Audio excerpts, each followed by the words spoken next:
Somebody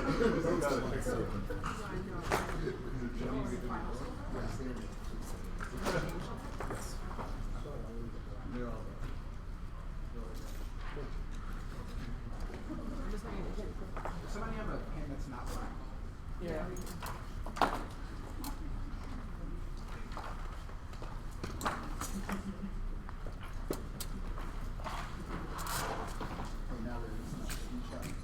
Yeah, I'm trying to. They didn't have a flash drive, so.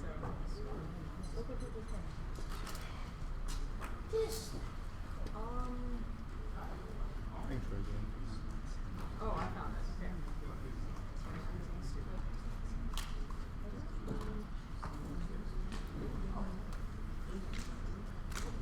I don't want to open it. This is a lesson to everyone at home. I'm not talking.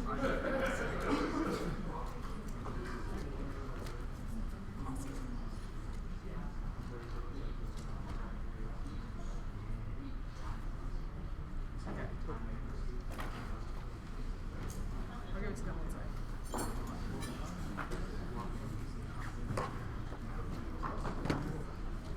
No, I don't want to go first. I'm feeling.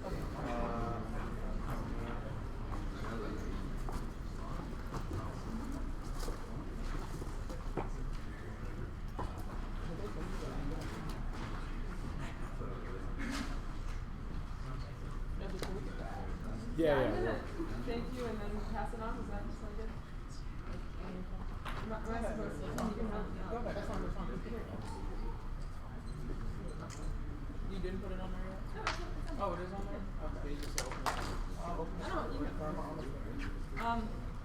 So I think I'm supposed to thank a few people before I start. That's my understanding of how this works. So thanks to Kansas, the Tab Room, and the NDT committee for hosting a great NDT. To Georgetown and all of our alums for supporting us to get here. Thanks Rutgers. It's always awesome to debate you all and all of our other opponents who we've debated at this tournament. And everyone else who's judging the panel who's here at 10 o'clock on a Monday to help us finish out debate. I especially want to thank Vivek and Wimstat, who've both really made me feel like I can continue debating even after Ezra leaves. They've been big role models for me, so I just wanted to say that while I got to talk up here in front of all of you. Everyone who's influenced me in debate, people who don't even know what they've done to help me get here, like Nate, Mary, Greg, Emma, and Anastasia, who have really all pushed me to stay in debate even when it wasn't something that I thought was for me. A lot of people at this tournament have been making a joke that Georgetown debate is some sort of machine, and I have to thank all the people who have been what JP has called more of a kind of a wobbly tricycle when a lot of our coaches weren't able to make it this year. We've really been held up by some of our younger debaters and people who have graduated, Victor, Joe, and Jonathan. Andy, who left debate and came back just to help us finish out Ezra's career. All of our teammates back home who are on the Slack and helping us out with all the little things we need. Arjun for kind of getting me through the beginning of my college debate career. Our former coaches like Seth and Kevin, who are still hanging around doing little things for us. AM for being role models for me and Ezra throughout our college debate experience, and Markov for coming back to coach. Melanie in particular, who has meant a lot to me as a coach and a role model in debate. My friends, my family, Holmes for getting me through every single preseason that I didn't want to finish. Most importantly, I want to thank Brandon. He is one of our seniors who finished out his career yesterday and has stayed up at every tournament to help out Georgetown. Never complaining if he wasn't in anymore, always wanting to put the team first, and I think really exemplifies a lot of things that we appreciate about debate. The same is really true of Jackson, who came back to coach this year. So many people are reading his cards and don't even know because of all the work that he does. I want to say thanks to JP. I'm really glad that we're here. I feel like a lot of it's for you, and it makes me really emotional to think that my last debate is also your last debate. Well, maybe it won't be my last debate, but it's our last debate. And then it's just been awesome to have you as my coach, and every time I tried to quit, you never let me, so that's great. Every time I thought that all the boys were better than me, you always told me that I was the best, and I really appreciate that. And I want to use this moment to say that I think that this should give me an invite to your wedding, and I hope Anna's watching because I think that she would agree with me. And then the last person I have to thank is obviously Ezra. He basically does all of Georgetown's work and cuts all of our cards and all types of debates and never complains about it and has written every act that we've read of this tournament and supports me in basically every realm of life, school, debate, complaints, everything. So thanks for listening to me. Sorry I'm so awkward. I'm going to send the 1AC out now. You're all great.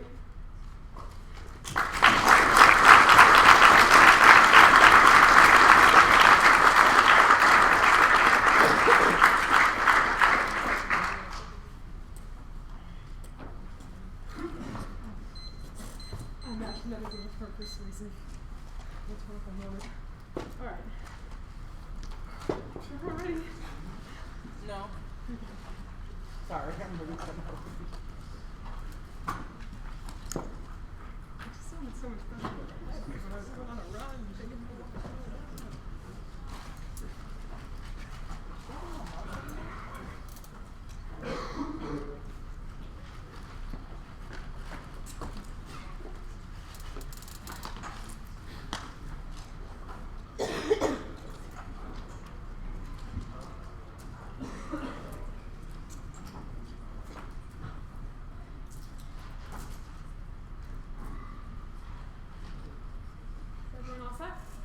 Awesome.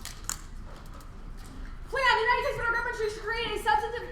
Ezra, this doesn't make any sense. I'll read the plan after.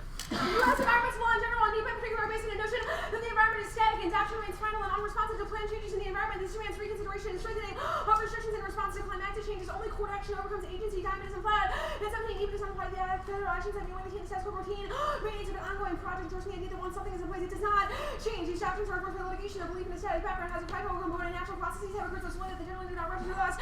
It is not evident if present rates are 1,000 times higher. Particles are disappearing rate 114,000 times the normal. Action for activity is destroying the information of the peace and policies. One of the greatest extensions in geological history is will likely accelerate in the future. There some current laws are dated existing laws of preservation is grounded in old history and everything. One of our possible realities and ability of agencies to change policies or interpretations has been well established. Thus, there is thus an interplay between the flexibility and the need for finality. There have been attempts to facilitate and litigate to force agencies to take the changed circumstances into account. And so, but obviously, such changes cases illustrate that without litigations, agencies will not undertake examination of climate change impact. I'm going to read the plan without the awkward is now. The United States federal government should create a substantive obligation in NEPA to evaluate downstream emissions from polluting activities. That climate change is a sufficient basis to reevaluate pollution standards in response to local and transnational soft legal mechanisms. I'm glad I could establish my position as the most awkward person to be. Creating a substantive obligation in NEPA and CAA review to address evolving pollution plans is essential to dynamic responses to adaptive problems that disrupts notions of status legal responses by framing environmental laws fundamentally unsettled flat. And 17, many of the purposes stressing the difference between stationary dynamic and dynamism, and we know that the literature examining fundamental lies from stationary potential is dynamism, and the proposition of nature of the law itself is address we cannot adapt without replacing our default push for settlement capacity. Depends on judicial or regulatory evolution of those that may be helpful in a way for legislature agencies and the judicial branch to recognize the change circumstances for us to re-examination decisions is critical. It's critically important, and NEPA does not cover change circumstances and shows how oblivious statutes and interpretations are the static fallback of our legal system. Certain laws assume that courts should be permitted to consider change background to require periodic action to be used in form of into new situations. Many laws suggest substantive mechanisms and laws of re-examination after the written statutes and update these are available in limited circumstances in the CAA. NEPA illustrates that such a general examination is responsible and can specifically focus on climate change. This suggests that the goals of our system may be better served by having options to alter final decisions based on physical parameters. That's the best centering point for a new governance model. Addresses regulatory fragmentation by engaging local, indigenous, and transnational legal rationale. Wisconsin and 16 global proposals treaties a diverse set of activities relevant to lawmaking. We draw from hybrid government and U.S. energy context involved develop multiple models of critical Arctic commerce cooperation bridges that divide and more closely view hybrid cooperation for and important mechanisms for strategy that addresses the government's fragmentation, the Arctic regulatory development, incorporates rule regulation and standard regional requirements and standards, regional change measures, and legal infrastructure, domestic law, etc. The individual examples of cooperation are important because they collectively help constitute more integrated regional governments and fragmentation, meaning examples from more hybrid mosaic of part of our mosaic of hybrid energy cooperation cells and developing interconnected local governance where no one authority dominates and instant regional governments is in multiple emerging as multiple institutions begin to simultaneously create regulation. Is specifically key to innovative legal claims to regulate short-lived pollutants in the Arctic. It has immediate climate benefits and addresses the fastest and warming. Our mechanism breaks up state-centered spheres of legal negotiation, Con and 17E.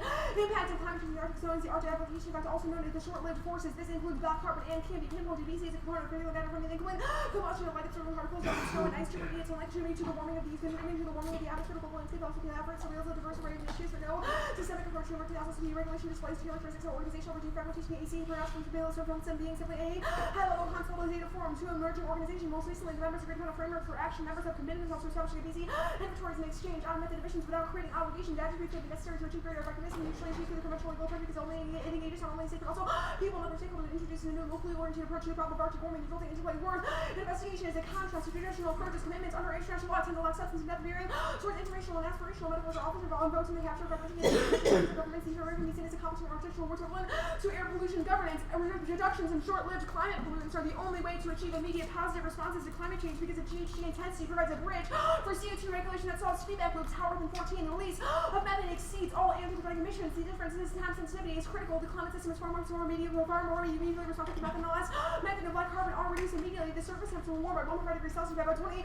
Whether or not carbon dioxide emissions are reduced, producing wind significantly slow the rate of warming and possible reaching Mars by 13 to 20 years. With the fundamental change becomes much greater related to runaway feedbacks. Even more warming, and that could happen within the next 2 to 3 decades. IPCC underrates the global warming significance of methane that has immediate ecological and social consequences. Recognizing the multifaceted nature of climate change and litigation is key. Advancing and time deficit impacts have projected the effects of the total innuated to correlate with lowers rising sea levels with infrastructure of infrastructure and pipelines. Storm system for some is already too late. These changes will have detrimental effects on resource-dependent peoples. Rising temperatures can result in heat stroke, respiratory disease, and mosquito-borne illnesses. Sea level rise can destroy homes, infrastructure, will destruction, and terrible williams. That's going to harm people's livelihoods. Look at these harms could not be realized, and these harms could be realized unless immediate action is taken. Village of Kelowna is a self-governing village. The ongoing destruction of property has necessity of relocation. The litigation was not made to raise awareness of the need for responsiveness and equity. Climate change could potential for cultural deficit. Families require relocation. This movement into a decade to support and employ the right to a healthy environment. Still not able to avoid the catastrophic impacts, but only if there is an efficient, effective, and equitable action to reduce greenhouse gas emissions. The states take proactive measures. Responding to needs is not a one-size-fits-all. Part of this and the impacts are difficult, legal, and ethical issues. The state of charges could be cultural genocide to artists for a right to environmental self-determination. Arctic tipping points are an existential risk. There's no one exact threshold, but recognizing worst-case scenarios and policy making is key. Diets and 17 consumer catastrophe has been primary tipping points correspond with tipping elements of the large-scale singular events. These bring about abrupt change found both in the instrumental and the paleoclimatic record. Taylor represents a shutdown of thermohaline circulation. Has always been unclear what the risks may cover. We don't simply treat ruin and dangerous climate change as being interchangeable, but this cannot be dismissed out of hand. It's very difficult, doubtful, but evidence supports it because our definition is a worst-case scenario. The risks to unique and threatened systems experience extreme weather events and the risk of disproportionately affecting people. All 5 key risks are high, and in the case of unique and threatened systems that are very high, it can be argued that the risks of a large-scale singular events are key. Arctic ice melt destabilizes the entire climate and risks next ice age. War comes in 926. The ice melts. It's triggering a cascade of effects that will amplify warming. Destabilizing the climate system. Last week, ice was record as early as 2020. Beginning of the weekends by the ice free the Arctic 5 months or more. The ice has declined 75%. The amount of the Great White Cap is not very blue. Biology and gas air conditioning system that help regulate and stabilize the Earth's climate system for thousands of years. That dissect spiral has profound climatic feedbacks. We're not far from the moment the Arctic changes albedo. Sea ice reflects 50% of water, reflects 10% temperature. Our climate 7 degrees. So dark water is equivalent to 25% to global emissions. As free ice flows have warmed, these temperatures spread over lands. The melting of snow in dark lands, injecting more feed equivalent to 25%. This means that the albedo effect in the Arctic is as much as 50% of the direct global heating effect of CO2, vividly illustrating how the Arctic can be a driver of global climate change. The list goes on. Water vapor up by 20%. The Greenland ice sheet is now the largest contributor to global sea level rise, but the most worrisome in the near future involves the release of seabed methane. The warmer water thaws the offshore permafrost in place since the last ice age. 8% could be released within a very few years. The model studies show that immediate warming of 1 degree, the risk of warming of 1 degree, the risks high are very. This doesn't make sense.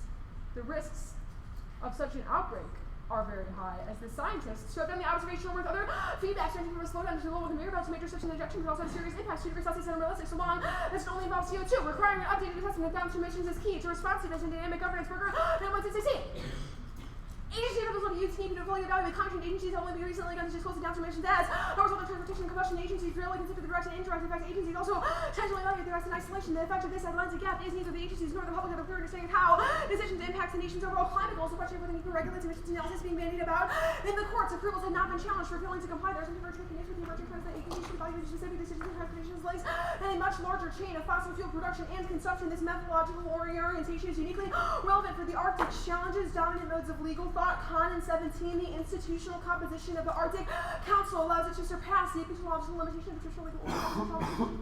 Alters the nature of scientific knowledge. Shock law possesses a revolutionary potential as norm-making method. It is not dependent on state-based structures. These organizational features makes an important form in the scale and places it at the forefront of the new globally located Arctic epistemic community. The Arctic Council can exert pressure on the architecture law while also providing a platform for a more representative array of Arctic actors to negotiate their modus vivendi. The AST focus on transnational legal challenges is essential on the cusp of the Trump environmental policy. Flexible legal mechanisms within a polycentric system are able to prevent federal backsliding. Eddie and 17, as the legal sector strives to find ways of addressing through recent elections through an understanding of the opportunities represented by transnational law, will be a vital tool in confronting the challenges ahead of the market system, hinder the administration's ability to implement a sharp change in policy. The law gives the executive authority to make policy, but also interposes procedural barriers and prohibits a violation of clear language. Changes require formal procedures which can be challenged in court, and the possibility of law may end up being a crucial source of resilience and counter to the traditional version of action. Transnational law envisions agreements to a wide range of actions and entities and actions by subnational governments. The system may be seen may be more robust to discussions even by the U.S.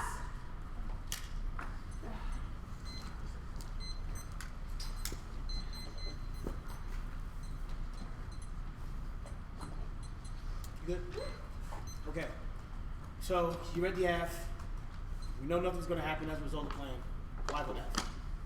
Well, I think that throughout this debate we'll develop a multitude of framework arguments. I'll start with one, which is that we think that having a discussion of the legalities necessary to change domestic climate policy is a valuable academic conversation.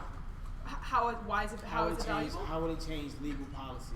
Well, so our argument isn't going to be that reading the 1AC in this debate makes the plan happen, because I think we can all recognize that that's not the case. So you can recognize that the 1AC. So how do you solve, or when do you solve? All right, here's a good question. When is the first life saved as a result of the act?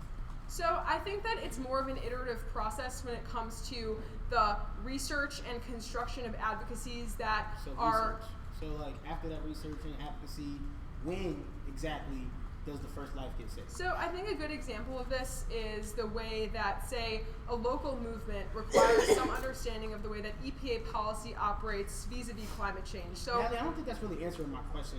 I think my question so is I more don't along the think lines that of the an individual, of your I don't think that it is, I don't think that we will argue, and I think that we will respond to your arguments by saying that individual debates, regardless of the content, don't necessarily have like an immediate direct impact on how the world operates outside of debate. Don't have but it's about the you said debates don't have an impact on like the way things operate? No, on like whether or not the USFG immediately tomorrow adopts restrictions in the Arctic. Debates change the way in which debates function? Can we talk about debates and affect debate? I think that we can talk about debate in debate, but I don't think that it will should be a ballots referendum. Change debate, particularly these 5 that we're about to get? Will those change debate? We will not argue, and we will say that the ballots in this debate won't change the way the debate as an activity So the finals operates. of the NDT and United the Crowns again will not change debate. I think that our argument will more be that the way that debate operates is more of an iterative process of evolution that doesn't depend on a win or a loss in a single debate. I think that we'll give... I get how debate operates. Okay. This is my last debate. My question is, can we change the way in which that debate works through debates? I think that debates affect debates, but I don't think that one debate dictates the way that debate writ large operates. I think that overprescribes the value to voting AF or neg in a single round, regardless of when that round takes place. That's cool. Do you know anybody in the Arctic? I don't know anyone who lives in the Arctic. No. Do you know any communities in the Arctic? I live. Can you name a family in the Arctic? I can't name an individual. Okay.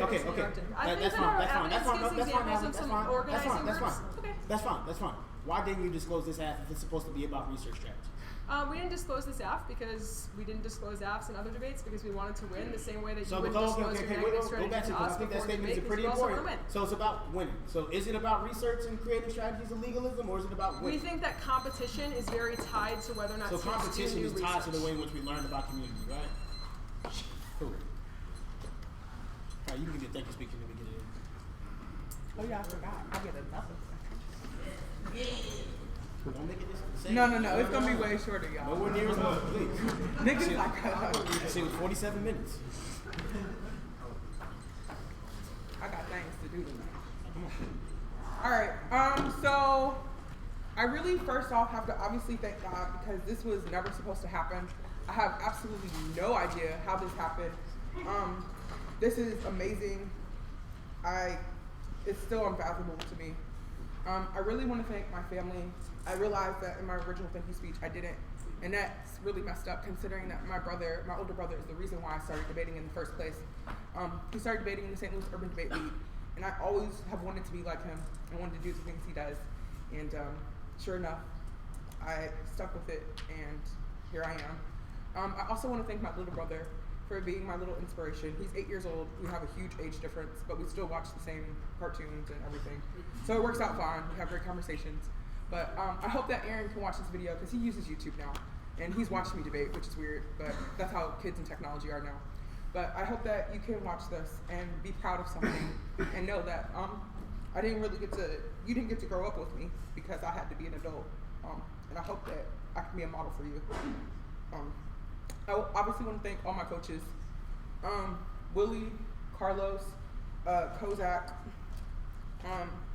Ryan, even those people who aren't technically my coaches, like Elijah, Iggy, Shanera, all these people, Daryl Birch, who are constantly prepping me,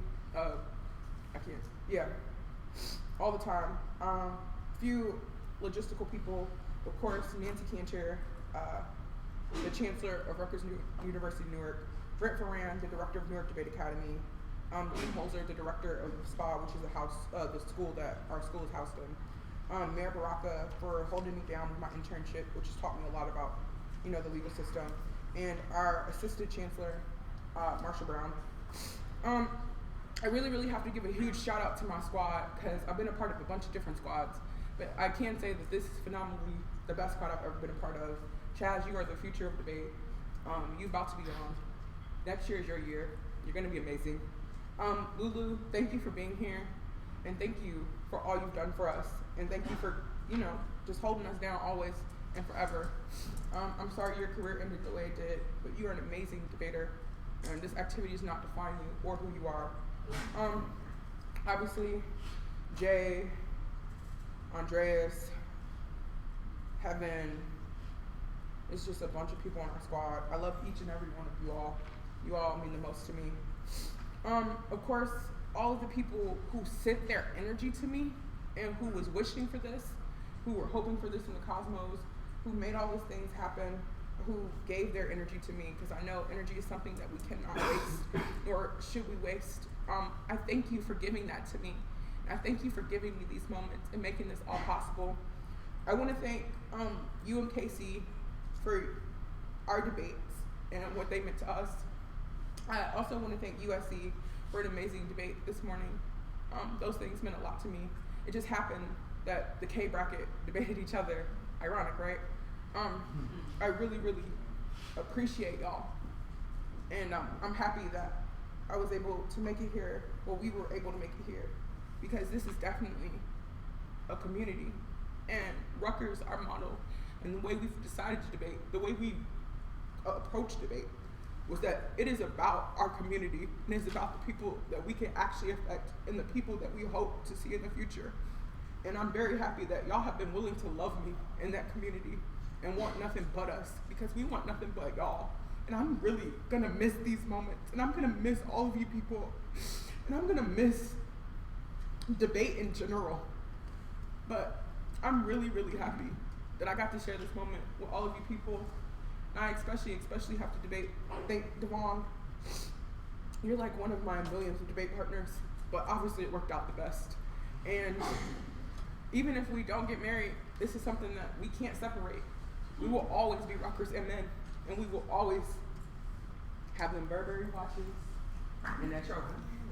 With that being said, I am ready to begin this debate.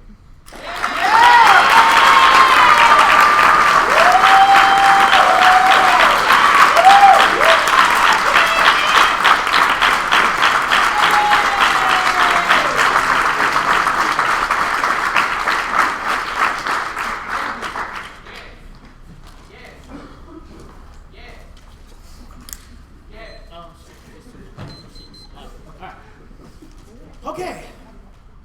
Upset, but it's okay. Is everybody ready? No. Okay, wait. She's not ready. Are you ready? All our papers are full? This one over here. That's probably the one I need too. It is. All right. Okay. Now. All right.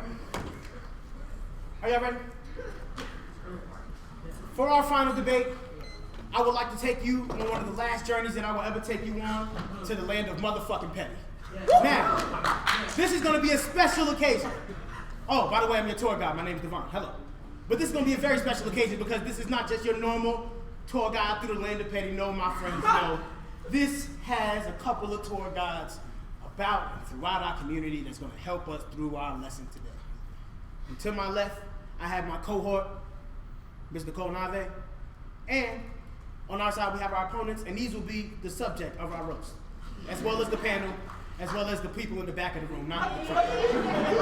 Okay, now, we do have a couple of contributions from the crowd that I would like to get out there first before we get into how I feel about all of you personally.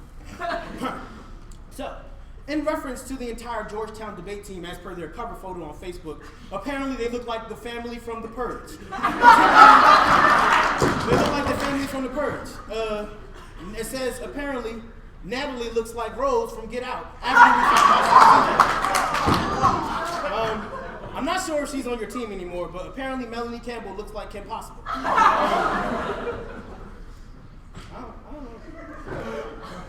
don't know. Apparently it says that Natalie, you know it's Natalie Nez when you see a variation of a black vest. So I guess that means you're regular. Real basic. I guess the whole team looked like a scene from Get Out. I don't even know how many people that was. I guess JP is the dad, so you know. Actually, if you really look at JP head, doesn't he look like a cough drop a little bit? like the most grown up version of a Keebler elf. You know what I'm saying? Like he don't make cookies no more. He just do the bake. That's his own job. You know what I'm saying? He does not have edges. I don't know how a white person don't have edges. Jared, can you tell us about it? No? Okay, sorry. Okay, my bad. Sorry. Apparently, Ezra is a square root head ass boy. Somebody said Timmy Turner head ass. Hold on, I gotta find some more. Oh no. Apparently Ezra looks like Stuart Little's stunt double. Apparently, even though we're the ones wearing the art, apparently they look like Team Rocket from Pokemon. Andrew's headline looks like Y equals X squared. Now I think that's funny because we don't know which Andrew we're talking about. Could it be McCoy? Could it be Markov? Could it be Arsht? The world may never know.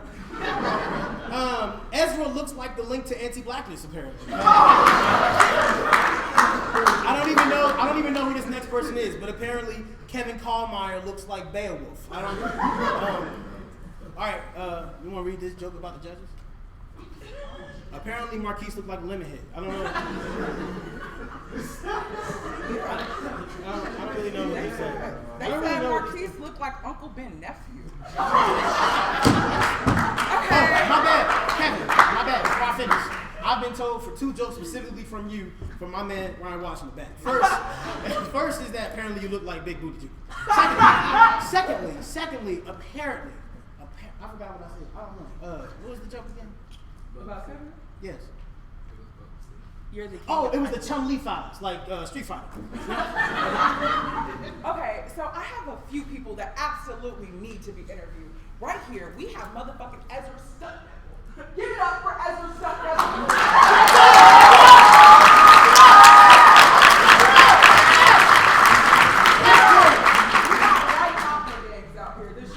The doppelganger is back! Alright, so I'm gonna go to the niggas first. I feel like you niggas have a lot to say. Which one of you, run this story. How do you feel about the one in Steve? You said that she was like some Funyuns that have been open for a week. I need you to be louder, fam. I can't hear you. I can't hear you. You can roast, go ahead, homie. Oh, shit. What's who? His roast. He won his roast. I don't know what you wrote, fam.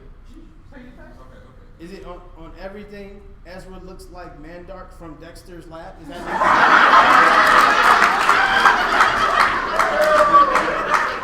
apparently old Sardee from SpongeBob looking boy. Okay, so now I want to fuck with the white people who look real stuck up and motherfucking bad. Is anybody mad? You can be honest. You got on a velour shirt. Are you happy? Did you rub on your forehead? We should tell what is a lie. Do you know what Nazi is?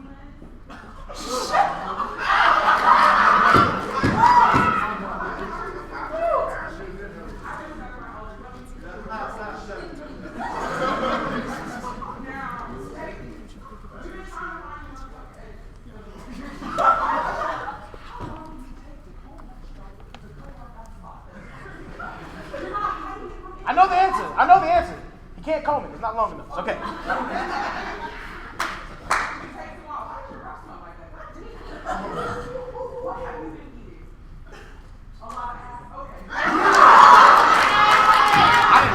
I didn't write that. That wasn't me. Sorry. That wasn't me.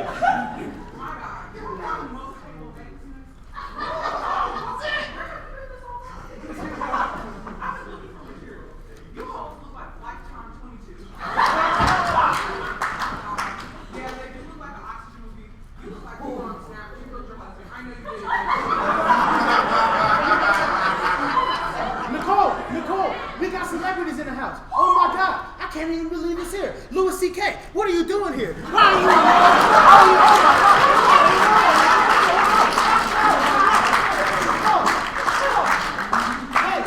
Hey, Will Ferrell. See, the fact that all y'all look cool. Hey, Nicole. Can I see the mic? Yes, of course you see the mic. Question. You want the mic, Natalie? Would y'all like to say something? You got a chance. Ezra, I'm easy. You want to say something? I'm round as fuck. I'm rotund. You don't have nothing to say? I have no kneecaps. I mean, you obviously didn't want to speak to the niggas before the Did I make a you joke wanna about talk everybody now? here? I've got a 9 minutes. Who did I leave alone? Him? You got a 2AC? Wait, Will. Wait. I gotta say things about Will. Oh my I God. roasted you last year. I got some jokes that were my favorites. They're all rehashes, and I don't give a fuck because they're still funny. You look like Jeffrey the Giraffe from Toys R Us. You look like Jeffrey the Giraffe. Make sure you write that down. I hope that you walk into air conditioner vent on your way out the door. Okay? And with that scarf on, you look like a weapon of mass destruction. I don't know if it's your whiteness or your outfit, but I'm threatened. All right. Case page.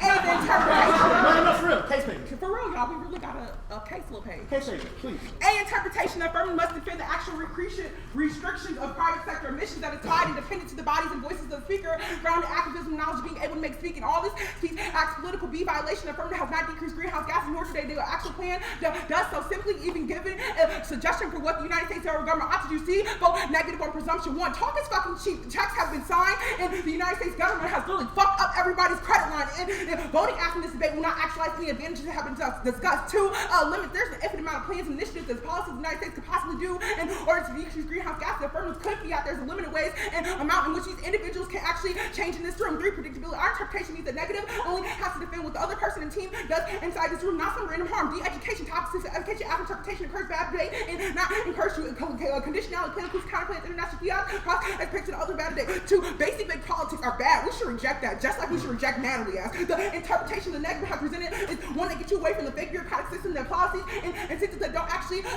actualize anyone or don't actually determine the firmness. You must have to prove that they actually prescribe a part or change in which the plan or the action. Three, stale politics creates stale dialogue. Dialogue should be innovative, engaging when talking about what we can do to fix the problems that are happening as a result of greenhouse gases. We think that stale politics reduce the interest for those outside of the margins who are already have no incentive to engage. E, voting issues. Erase your minority subjects in debate.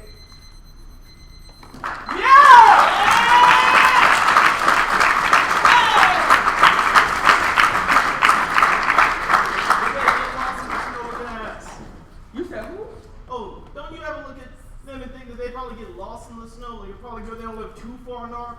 Oh my God. He said you got lost in Narnia. Do you know the Lion, the Witch, and the Wardrobe? Okay. Are y'all taking the process? Yeah, you ready? Yeah, I've been ready. Cool. So my first question is whether or not debates should be decided based on the individuals in the debate. I mean, are you asking, is it about my identity?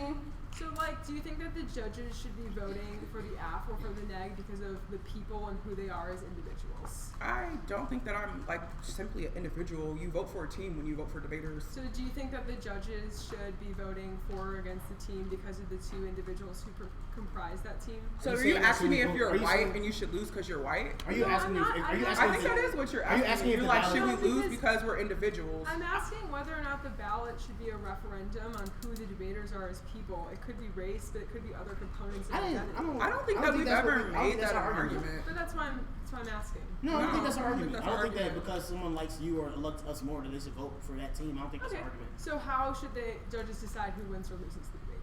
Who actually, I don't know if you heard the framework argument, Lil Mama, but it says who actualizes the plan. Who actualizes the plan? Yeah, Okay, what does that mean? to actually do it. Contingent So- on your body. It's a predicated off of the body and the voice of the speaker.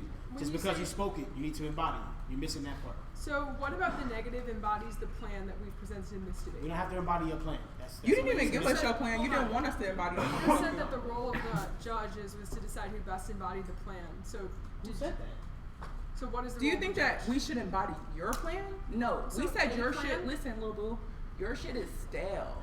That's what we said. We said your shit was busted This open a week doesn't ago. responds to the You're like question, McDonald's which fries that is was left in the whether or bottom of not the car for a month. You think the judges should, how you think the judges should decide who won or lost the debate? I think that's an Literally, important the question. framework interpretation gives you all that. I know, and I'm asking you to extrapolate. To actualize the plan, what can we actually produce inside of So- this room? Is it the plan that we've presented in the 1AC, No, or is it any Little Mama, plan? you Our can't interpretation actualize for that debate. shit. We've created an interpretation for debate the same way in which when you debated us when we were negative, you created an Okay, interpretation so for debate what that is says it that we the- say how debate should What happen. is it that the negative will argue that they actualize, if that is the framework for deciding who I mean, wins I don't or know if you was loses? with us on our journey through the land of petty, but it seemed actualized to me. And I'm sure that those arguments will develop throughout the debate, and I'm asking you a cross And I'm sure that your app won't develop because it's pretty basic. And that's I'm fine for trying to you to understand think your that, but question. I'm You can trying ask to it. ask you a cross-ex question about how your argument will develop throughout the debate. It seems relevant to the arguments to content that in this discussion. I wish I relevantly could have had the development of the 1AC before this round. That's interesting. That's how we move around here. Also you think- disclose, I So, disclose. new Are you apps asking are about bad, is now are you your asking opinion. about what was the point of the petty? Is that your question? No, my question is that if the judges should vote for you because you have best embodied your plan, my question is how that embodiment takes place and That's what not the our judges are argument, voting Natalie. for. We've created or Natalie, you provided, have no idea what's going on. Natalie, And it's we very provided good. we provided an Okay, that's fine. interpretation. You look lost as fuck. Look, Natalie, Narnia? Natalie, I'm trying to holler at you. Real quick, we provided an interpretation of what we think debate should look like, the same way in which when you're negative and you read our app, you say we should not be able to do what we do. Alright, we're gonna Very take some simple.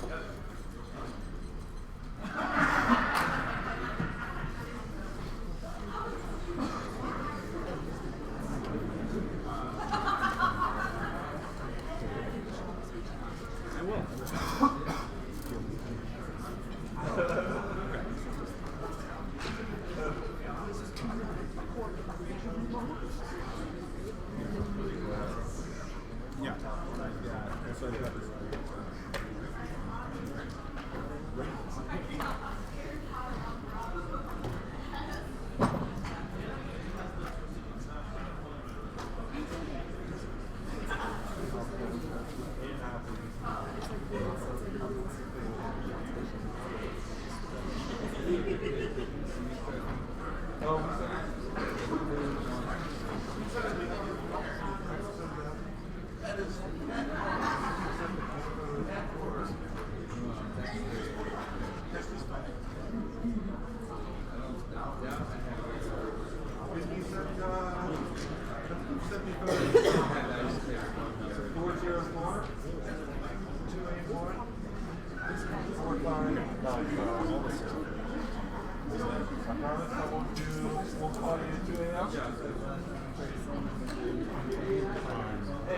I need this answer.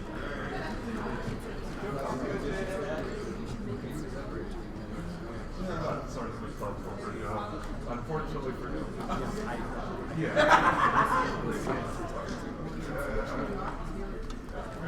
Yes, I have an interpretation.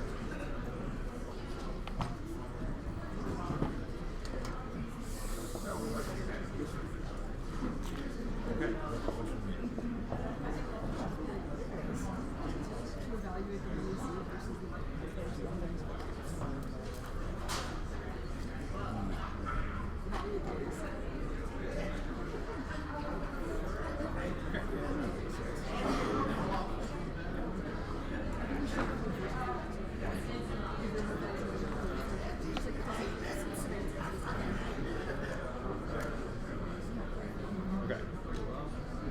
this answer.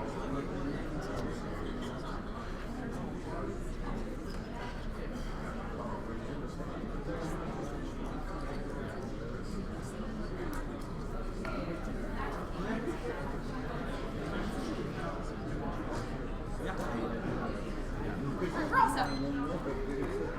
What do you have? 7:15. 7:15. I'm just gonna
Natalie, how old are you?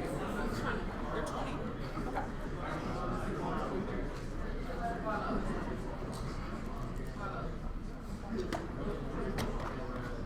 I'm 20 in 11 months. 21 and 11 months? 20 in 11 months. So you're 19. No, I'm almost 21. Oh, next month. Okay, okay. My bad. I think that was, I was just trying to say, like, I'm almost there. So close. It's not cool. Being 21 is not cool. It's closer to the end. I'm about to be 24. Yes, I'm very old.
No cards. Okay.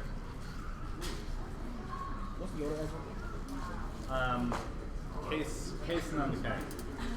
For the It's called the Land of Petty. Land of Petty. It makes me happy. Thank you. All right, we're good?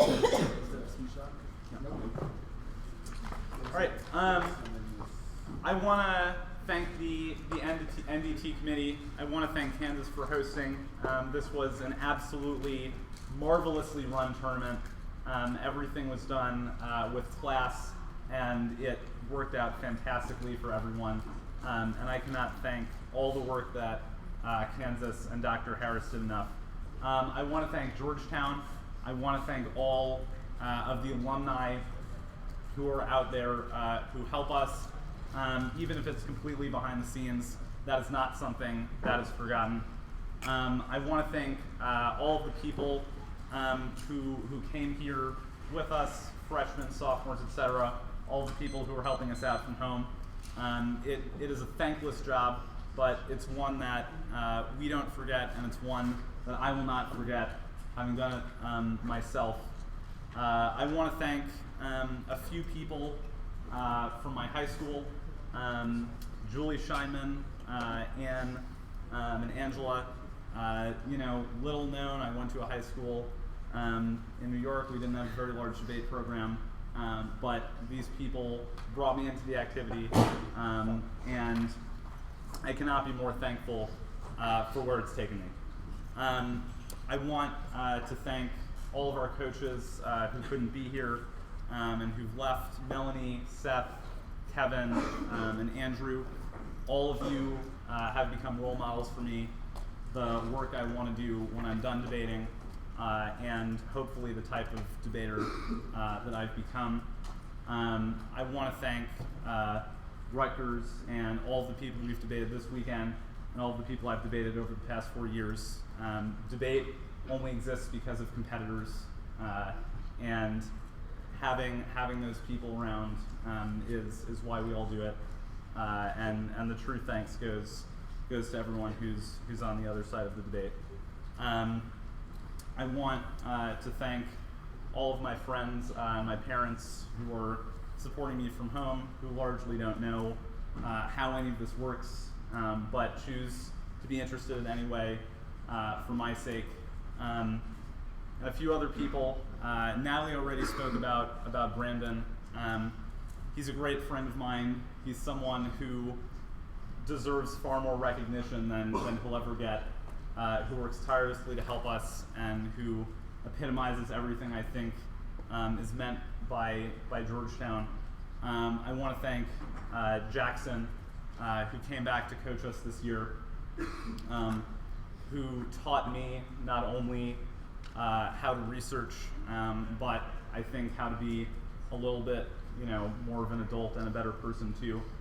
I want to thank Jonathan Paul, who I think is one of the best directors and one of the best NDT directors that you can have.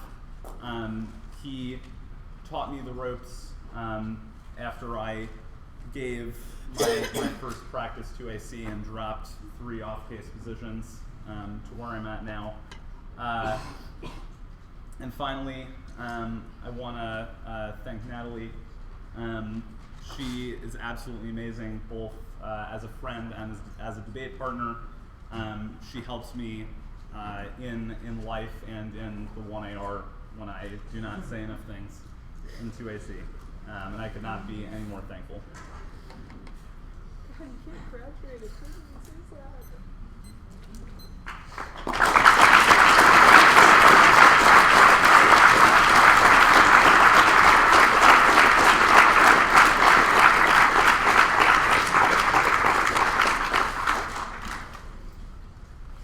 All right, everyone set? Okay. Climate law has been constructed as a settled fact that it is unresponsive and inflexible to the ever-present change in the environment, that cements negligence and disregard for emerging modes of Arctic governance that provide the ability to regulate one of the most dangerous and immediate climatic impacts that we face. Long-term, it locks in catastrophic warming through the release of methane and the disruption of ocean circulation. That outweighs because it's a structural condition that predisposes people to death. The affirmative solves it. It creates a requirement in U.S. law by regulating extraction and pollution to consider emerging frameworks for addressing emissions regulation. Those soft modes of cooperation show that a contingent model of cooperation is possible, not only to contest the dynamism of status quo emissions law, but to build upon an emerging framework for local and regional regulation that harmonize Arctic Circle regulatory systems. Their framework argument, we have all been aware since the beginning of debate that fiat is not real, but there is something to be said for the process of refinement created by the app's mode of imagery beyond the individual, and that contingent benefit of discussing policy is incredibly important. Our interpretation is to evaluate the 1AC versus the negatives arguments. Organizing the debate around a single point of clash is important. There's no way to decide the debate if all arguments are equally relevant, rather than speaking to an ultimate yes-no question and zero predictable way to decide it. There are a few things that it provides to us. One is advocacy skills. Focusing on the ultimate question of yes or no on a single thing teaches the ultimate communication skill, which is impacting argument and persuading an audience on the level of the decision they're making. It allows flexibility because it incorporates very different types of arguments, because the focus of the plan only poses the question, allowing any type of evidence or argument to be against it to be irrelevant. Second is that having some sort of external reference is essential. When the negative asks you to vote for their experience in debate or institutions, they force the affirmative into some sort of personal attack. Debater versus debater, or affect versus affect, isn't a productive academic method because it inevitably devolves into some sort of circulation of power relations. We have to make our beliefs subject to controversy, and we can't know ourselves perfectly and incontrovertibly. It precludes some sort of deliberative politics, which is our central argument about why we need to be able to discuss things with each other. It's possible and desirable to move beyond situated understandings of both ourselves and the environment. We can recognize that there are constraints that delimit our capacity to move outside the individual register, but recognizing those constraints is essential to move beyond them, even if it is a small contribution like policy writing or speaking to someone about the way warming affects your life. It is desirable to move beyond the individual towards a collective understanding and action, and additionally, it is the particular legal tools gained by examining the structure of the law and applying them that craft a unique capacity to influence institutional structures. None of this requires literally being inside the legal system, but applying and understanding its operating logic is essential, which was the last argument in the 1AC, both about how individuals, even at a local level, are able to implement mechanisms of what are called soft law, not the dynastic models of law that predetermines the way we conceive of legal structures, but mechanisms that implement new legal frameworks and new modes of shared understanding, which is exactly what can be created within this space. New apps are good. It's a realistic form of argumentation because people do not disclose their arguments before they make them, and it is innovation, literally the opposite of staleness. If you disclose before the debate, it is already stale to the debaters and probably their coaches as well, and it makes the debate more interesting, enables deep dives into the topic and into the 1AC. If everyone were still cap and trade, we would be so bored and uninformed. Disclosure is also a bad standard. Teams can put add-ons at the end and not read the entire case. We don't disclose the 1AR, 2AC, or 2AR. It's unpredictable, and that sort of argumentative shifting is at some point inevitable. They didn't disclose the 1 and C, so that type of standard is also not reciprocal. Okay. Our first argument is a piece of offense, and it says that the ability to engage in policy-making strategies is, in and of itself, a new form, another form of community creation that has value. The point of their land of petty arguments is to create a sort of commonality amongst everyone in the room that creates value. We, last round, had an amazing debate against Cal Berkeley that centered around a process counterplan, which is literally possibly the most stale argument you can possibly imagine. But at the end of this debate, there was an entire room standing up and clapping, saying that they all loved each other because the debate was so amazing, educational, and fun for everyone that was in the room. There is no one mode of style, affect, or communication that produces value for everyone, which is important for embracing a multiplicity of different styles, arguments, and affects, because not every person relates in the same way, and enabling people to use something like the focus of the plan, or even something as silly as a process counterplan about engaging the ICJ, is important to access their their ability to love debate and to love the people that are in it. Our second argument is that constructing community based on jokes is useful provisionally, but it holds within it a danger of actually really hurting people, because there is not a chance for you necessarily to speak back when jokes are made about you. It is imposed on you as a form of certain authoritative speech making. For example, some people, including myself, might be extremely sensitive about the way my body image is described. That might contain certain things that I've experienced in the past and insecurities that I do not feel comfortable about disclosing in a debate or having imposed onto me by anyone else, and nor should anyone in the audience. The fact that that type of violence is possible is a reason why their strategy contains within it some sort of disad that can recreate the sort of forms of exclusion that they are trying to solve. Second, it's not a metric for competition. There is inevitable strategery in the way that we deploy arguments and the ballot, which means that you should err away from a subjective assessment of how you perceive the affect of the 1NC, because it is inherently possible to perceive the 1NC modes of speaking, etc., in different ways, which means it is better to latch on to a specific understanding of proposals and arguments in relation to the ballot, as opposed to how you felt something based on the argument I've made above. The third argument is permutation. We can have a conception of community that includes everyone's expression of style. The underlying argument there is you should accept argument as ethos rather than person as ethos. The arguments we make represent a given style, and they should all be accepted. Fourth, their framework does not actualize as a method, but the inability to move beyond individual subjective strategies ensures that the land of petty is always recirculated. The affirmative, in its move beyond the individual and its agreement that there is a possibility for collective action that might transcend the bounds of any one debate and transcend the bounds of one pedagogical research paradigm, is something that should not only be concluded, but that should be recognized as the ability of the community to cohere around something. That is particularly important in the case of something like environmental destruction, which is something that is enforced in everyone's life, something that we all confront on a daily basis. It is possible to make jokes about that and to make community in spite of it, but there is also explicit value to be gained in building and the explicit value to be gained in building communities, and then building communities based off of it. The next argument is, there we go. Even if you hate Georgetown KL, there are other people in the debate that you do care about who this hurts. Younger debaters, for example, being subject to individual attacks is not something educators in debate should encourage. All of their reasons why debate matters are applicable to a model that includes a multiplicity of styles that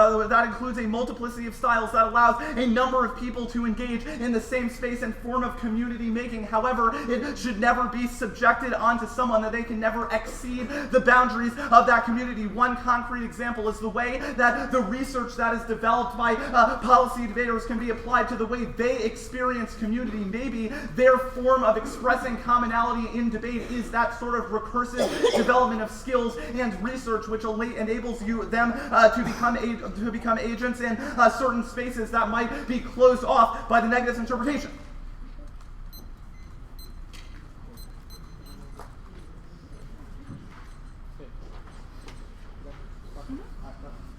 Cool. So I'm kind of confused as to how we impose it on people without them being able to talk when we offered you the microphone.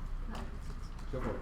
I'm just going to jump in and answer this question. I think our argument will be that the judges aren't just deciding on what happened in this individual debate, but rather you've presented a framework argument for how we should consider debate, and that's something that your framework justifies. I'm sorry, that didn't answer the question of me handing you the mic and giving you the opportunity. I don't think that's related to giving someone the microphone.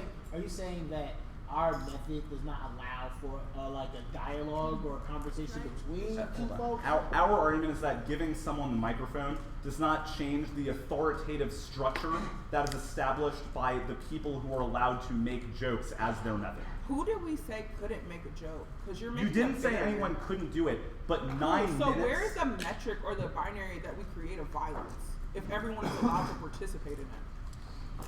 The argument we are making is that in a model of debate in which a speech by two debaters is primarily characterized by a discourse where there is basically a clear authority who is making jokes about other people, even if in selective instances they are able to respond, creates a relationship where people might not be able to express their opposition to some of the jokes that were made, and might feel as though they are uncomfortable with that expression, especially with so many people here. Uncomfortability of white people is bad. Why? Uncomfortability of all people, and it is bad. It is bad to do violence to people in the community. I don't think that everybody's uncomfortable in here. I'm uncomfortable. I am uncomfortable I'm happy if there are jokes made about the way I look. Can I tell you, Ezra, I'm very happy that you're uncomfortable because I was uncomfortable going into finals without you disclosing me the affirmative. What is the litmus for violence?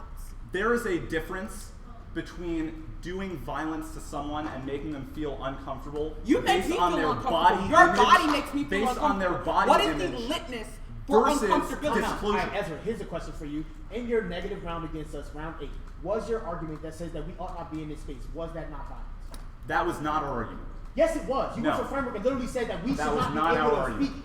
Ezra, I can show the one to see right fucking now. You could, and I've that's debated not our framework argument. the last 2 fucking years that literally says that people like me, people that engage in debate like me, people that you say is a part of your fucking community can't be here. That's Is Where that do you, not violence? Not Ezra, where do argument. you build community at? You seem to be having your own monologue.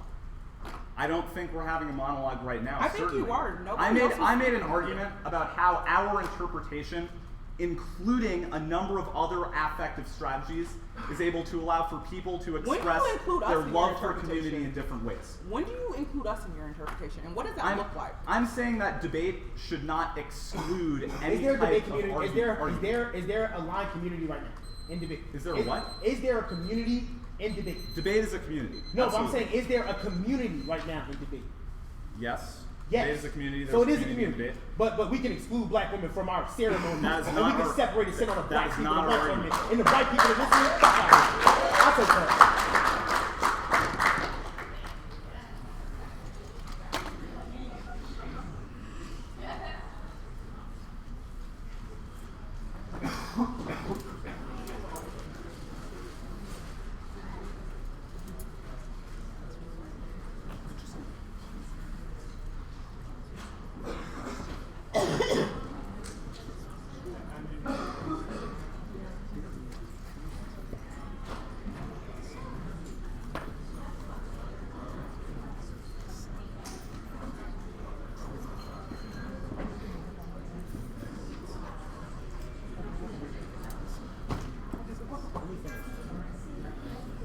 Go. Go to the back. Stop. Go to the back. Please. Sorry, I have the pen.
Set him a 5.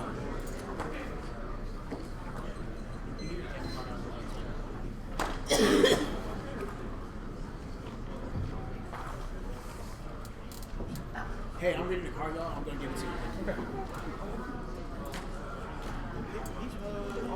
Yeah, that whole page was not one. Yeah.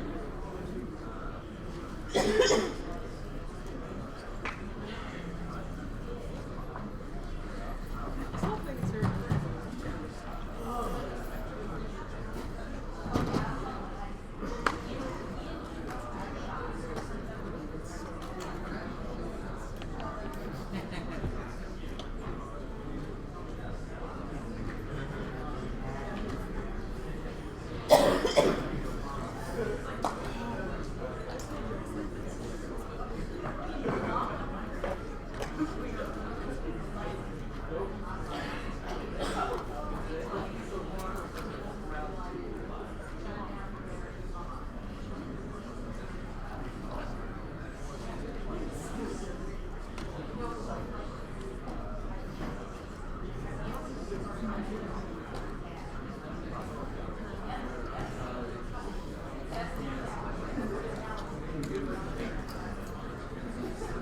At this point, like, it's so late.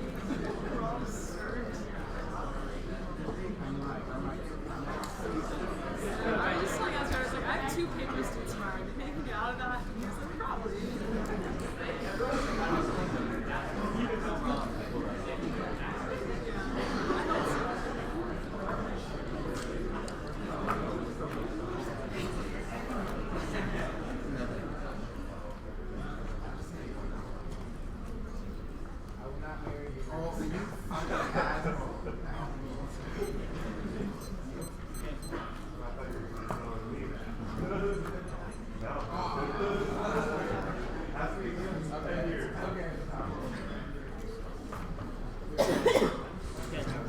Okay.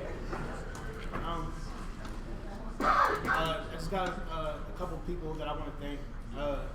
First, I want to thank God because without getting the blessings, and I don't even know why we're fucking here, but I know that this is greater than me, and I know that this is His will being done in my life, and I just thank God for what He's been able to do, or what God's been able to do for me here.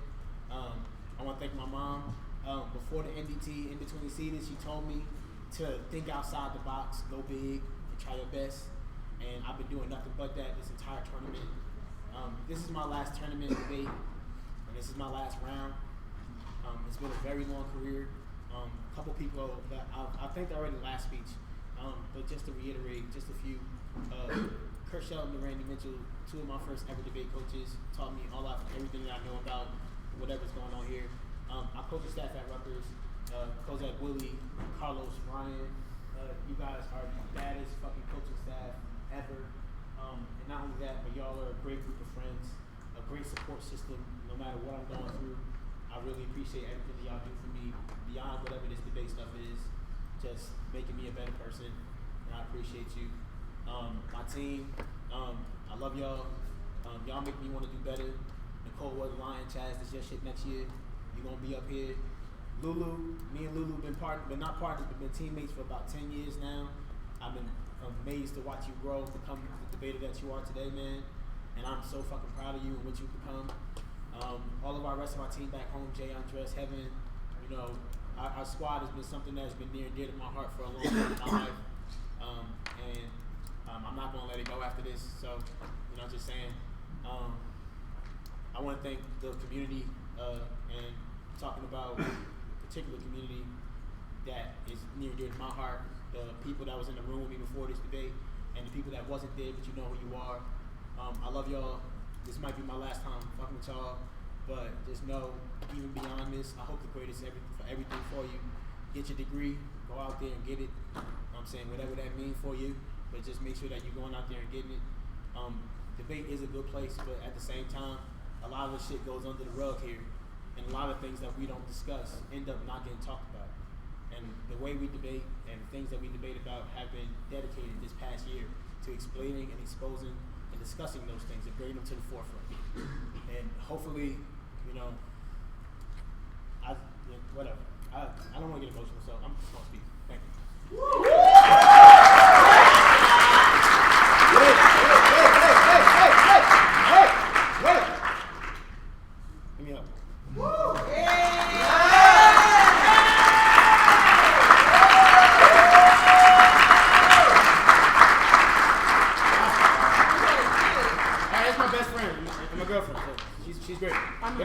good debate partner too.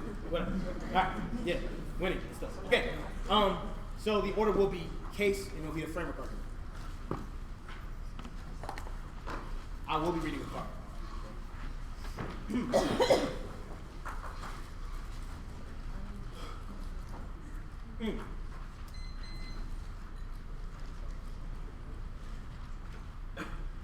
Our interpretation is that the affirmative type of restriction of private sector admits that dependent on the unabiding voices of the speaker grounded activists and announced that being able to speak in this space makes all speech political. We would not plan focused debate is a bad model for debate for a couple of reasons. First, it does nothing useful, negative, or productive because the ballot does not produce the advantage discussed in the debate. As a matter of fact, they're hard pressed to explain what the vehicle for your affirmative policy is besides make-believe. Besides make-believe, they could way that warming is or that people in the arch are going to be safe result of the ballot. That means you should vote negative immediately. Additionally, lack of relation to the body that their politics is supposed to include. Either people who argue they don't know anything about creating detriment or politics that misleads those bodies to be controlled and sustain the anti-ethical policy making the status quo. This Campbell in 97 person in a period of sequence. This has looked up responsibility in terms of relation to subordinate disadvantaged people declare it's not just simply not about only that else has a point, but it always has certain ideological purpose. Pursue I refuse to declare one speaking this council not only finding now the bridge with this type of people must consider as in act publicity systematically mislead in support of thinking about my speech. This my knowledge this head point declare my interest for I think I'm required to undertake about process of examining self-examination to scrutinize my representational policies to erect myself in a self-reflexive interrogation to determine what my representational policies do resident will erase. Additionally, the next impact is aesthetic tourism. They get to display the violence of particular resolutions and particular bodies, which is a part of their use in the space, i.e. how they get to talk about the violence that happens to people in the Arctic region of the world, but they never will be able to resolve back for their particular condition. The impact of this is doubling where we get to separate our personal from our political. I'm going to sit on this a bit there, to be able to explain how and advocate for particular policies, but not be able to change and engage that politics within their own personal life is exactly how the worst atrocities in the world are going to be justified because it separates our ability to be able to orient our politics around what we can actually actualize. This is going to be enacted in the 2AC when he identifies that violence is going to become particular to the way in which we perform the 1C, but that excludes and ignores the forms of violence and happens belief the surface in the terms to the debate community, i.e. the neatness question is that debate is not good right now. It is not. The community is fucking separated. We literally go to 2 fucking tournaments separately at the end of the year because we cannot come together. We cannot come together. Literally, you talking about not violence, but when you walk past us in the hallway, you literally have nothing to fucking say to us, but you say that we're a part of a fucking community. This proves the use of invisibilization that is a tactic of whiteness because they can always criminalize the flesh of black bodies by identifying that we are the violent ones, but then they get to be the ones that enact violence under the fucking surface of the base space, which uniquely enacts a form of anti-black policy making that can be transported from this place if they win a transport argument. Now, our next argument is going to be they conceive the marginalized voices this that from our 1C that indicates that plan-focused debate necessitates a discussion of United States federal government policy making instead of the individual action which marginalizes participants whose views are currently excluded through the deliberation process. They're starting from a position of privilege that says that we are all going to leave this space and be able to get policy-making positions, but this is not particularly the case. I'll give you 2 examples. First is that our argument is that when we get there, we don't have agency. We literally get silenced. Bobby Rush is an example of a politician that tried to stop back for anti-black violence on the Senate floor. His mic literally got cut off. Or another example is Barbara Lee, a black woman that tried to stop the invasion of Iraq, but literally got silenced on the floor of the Senate. This just proves how some of our voices are particularly excluded from the policy-making conversation that exists in this that's called this method displaces the discussion of the material violence that forces students to internalize their expressions of identity and exclude them, which causes a unique form of resentment because they cannot ameliorate their own particular suffering because they say that they don't have access to a particular policy making that they indicate are the skills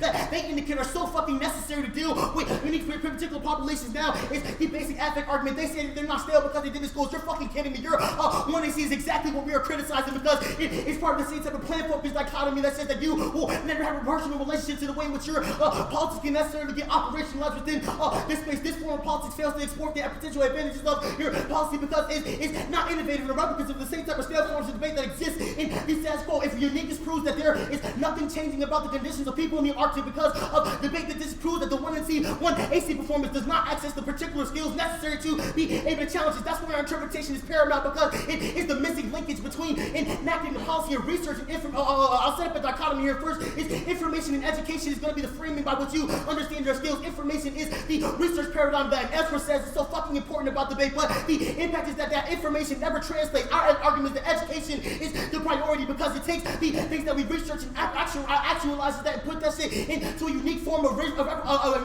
praxis, which means that they have no reason, there's no reason as to why their particular model can be exported outside of this space to be able to resolve after the impact claims that they are talking about. Now they're in a double bind, either A, plan-focused debate incentivized not only new plan texts, which is happening right now in front of your fucking eyes because they literally get to change new plan text contingent on the debate space, which literally advantage which disclosed norms prevent negative from timely preparation for, or their interpretation only results in a very small amount of policies, which means that negatives are forced into a very mundane position that hurts for uptime civic education. Additionally, their lack of disclosure in this debate proves that they're not worried about a research paradigm, and if they are not worried about it for our particular community, which means that they are literally creating the same type of politics that is the club as usual with their poster boys fucking Mike Pence and Karl Rove that can uniquely create unique forms of violence in political spaces that exclude queer and black bodies from certain spaces, which just proves your policy making is literally the worst manifestation of the status quo politics that creates unique forms of anti-blackness. That this is particularly true in the context of not disclosing a new one they see, which was going to happen for this debate. But besides competition, there is literally no reason not to disclose the lines on white traditions like debate, non-disclosure creates and maintains an activity in which black people are acted upon, and not with either not worried about creating a particular dialogue in order to be able to orient ourselves or taking the skills outside of this space, but rather they would rather systematically mislead, which is the word of our cannibal evidence to say that you will help us, but then you will never fucking help us. That's when I ask, what is the first life that's going to be saved as a result of the act? The lack of an answer to that question just proves the lack of investment into a form of policy making that can resolve the unique impact that we are discussing through the one and see. Additionally, the either way demonstrates that the quality of their education does not meet the standard of our interpretation, because accessibility is the most important impact in the debate. It's also a multiplier for our arguments because they need to explain why and how fruitful discussions could and should have been absent the other team's engagement. Additionally, plan-focused debate should be negative important arguments, i.e. we can't read our arguments about activism trade-off or criticize the way in which you've been engaging in policy making predicated off of how you are able to actualize. That proves that there is no competition to be able to generate better strategies in order for us to take it outside the space. Additionally, plan-focused debate is bad because it justifies the worst parts of the debate. They say process counterplans. Two examples of what they justify. First is conditionality. Y'all been doing debate long enough. All of y'all, look at the ball spot on Jared's head. But our argument is that proves that debate conditionality is fucking bad because it encourages argumentative irresponsibility, kitchen sink strategies, multiple contradictory arguments, destroys permanent and competitive equities, nexus, plan inclusive counterplans that are fucking guaranteed through a plan-focused model debate, and it's a voting issue because they steal affirmative ground for the affirmative debate itself encourages vague plan writing, which destroys negative ground and results in trivial distinction between the plan and counterplan like a penny saved as a penny earned. You cannot pick out of an embodied performance, i.e. the permutation is going to be conscious of how they try to operationalize and use black flesh in order to get the ballot, but that'll be the one in R. That's going to fuck them up. I know it is. Like, she tough. Just watch it. But our argument, another line, they say it to be predicated of a process of refinement. We've argued that their interpretation of refinement fails to be able to incorporate the individual. Also, our argument about the individual is going to be impacted by our Campbell evidence that indicates that without an individual relationship that only reifies the forms of anti-ethical policy making of the status quo, that impact on your educational model because it proves that it is trapped within a particular stylistic forms of violent policy making.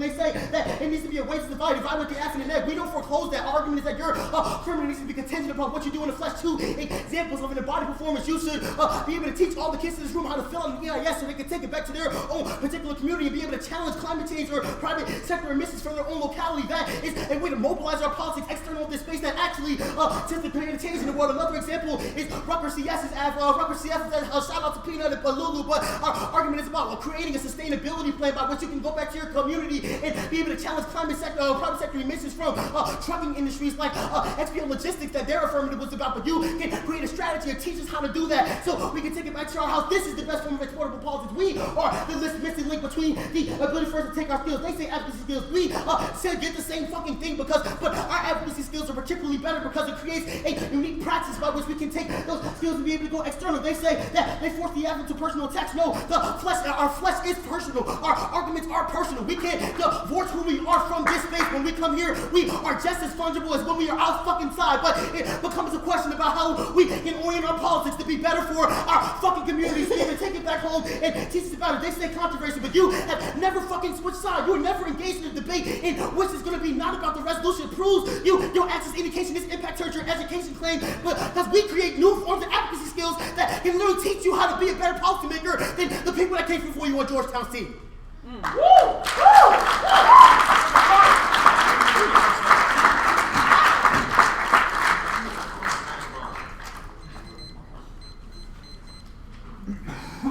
Right. So I'm interested in why a focus on a plan of action kind of writes in one understanding of what policymaking is. A plan of action contingent on the federal government acting. Why did we say it had to be about the federal government? Is your plan about the federal government doing something? Yes, you link. But it's an interpretation, not No, like every AF has to be about the federal government. Your AF is about the federal government, Ezra. We said plan focus, not plan focus on federal government. No, plan focus contingent on what your plan text creates. Arguments that Interpretations and framework debates are generally broader than the plan text. Your plan says creates a particular policy that the federal government should enact in order to create. I don't even know what your plan text is. That shit is irrelevant. But it does something. I guarantee it says the federal government will do something. Wait, now I'm kind of confused. So your argument is not plan focus bad. No, it it's is plan plans focus about the federal government focus bad. No, it's plan focus bad. Okay. Our argument and our interpretation, I could read it back to you, is that affirmative must have a restriction of private sector emissions that is dependent on the body and the voice of the speaker. Let's go back to the first question. Sure. Abstracting from the federal government for a second. Why is a focus on a plan of action I don't think abstracting bad? from the federal government is productive in this debate because your strategy, your method, and the model of debate by which you have implemented in this space proves that you are invested not only in the federal government, but you think that you can align yourself and assume the subject position of the federal government. I agree we've made arguments about why it might be productive to engage the federal government. My question is simply, how do you solve Arctic warming? My question is simply about our interpretation, which says that the debate should be decided based on a yes/no question about a plan of action. And we said no. No. What is your offense against that interpretation that is different from USFG bad? Listen, the only link that we had to our main argument about USFG was marginalized voices. There's still multiple dissads about that. First is that your plan of action is not contingent upon how your flesh can enact a policy, which means that you link to doubling, you link to our Campbell evidence, you also link to our unfairness arguments. The fact that you can create new plans of action, which justifies breaking new plan text, like you motherfuckers did tonight, proves that you're not worried about research. Why are creating new plans bad? Because not creating new plans, but rather creating a new plan or offering a new plan and arguing that research methods and creating research and community and coalition and stuff like that is the best method for debate because it proves that you're not interested in research. You're not interested in creating a community. Why does offering different ideas for what we should do? Because your different idea comes at the expense and acts upon black people because you did not break it. That not only seems did to you be not different from disclose it, research. not only did you not disclose it, niggas didn't see that shit till Natalie started reading the fucking 1AC, which she missed the first time, went back, edited it, and read it again. So that proves that we really didn't have no fucking time because you was about 2 minutes into the 1AC by the time we put the prep. So how the fuck do you expect me to have a good conversation, an important conversation about debate? There seem to be a lot of arguments there, none of which seem to be connected to my first question. Ezra, you're bad at cross-sex.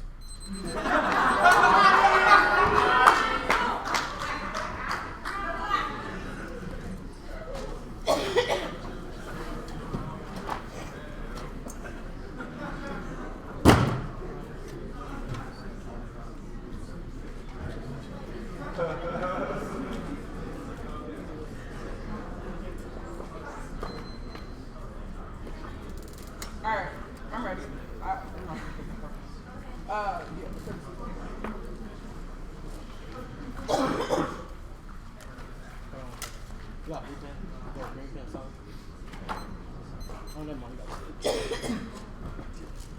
Oh shit, my bad.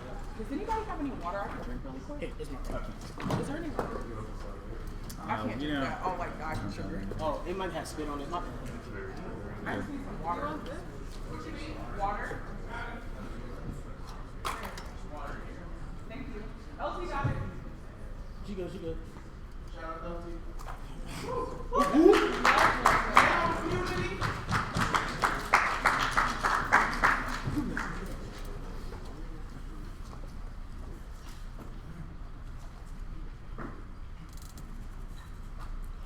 Back from the land to the land of petty. Now, black humor is literally our method to survive in this world that has been built into opposition of us. We say that it's necessary in the face of global warming, anti-blackness, patriarchy, capitalism, for us to be able to laugh in the face of this violence. This is beautiful and has the potential to help create a rural community that is necessary to get creations that when the white people will inevitably fucking fail us, as this 1AC will fucking fail us, we have to create something for our fucking selves. We have to find comfort in ourselves. We have to be able to fucking laugh in the face of this violence that has happened and will inevitably continue to happen to us, especially in the space of fucking debate. Now, I think it is going to be important for you to understand that this one NC was a community roast. It wasn't just us roasting you. We literally had niggas helping us roast you. Now, let me get back to some of these jokes. Natalie Ness, old bottleneck looking head ass, old deer letting headlight head ass, Bob Goes the Weasel head ass, look like a fucking lip noodle head ass. You look like you belong in Dumbledore's Omier head ass. You also look like Gabby the motherfucking elf. And you are probably one of the basic bitches I've ever met in fucking debate. You never had any value in your hair. I don't know why the fuck you flat-earned it in the first place to act like you had. Not only that, but I think that the permutation is going to be fucking damning in this debate. You don't actually get one. The reason why you don't is because when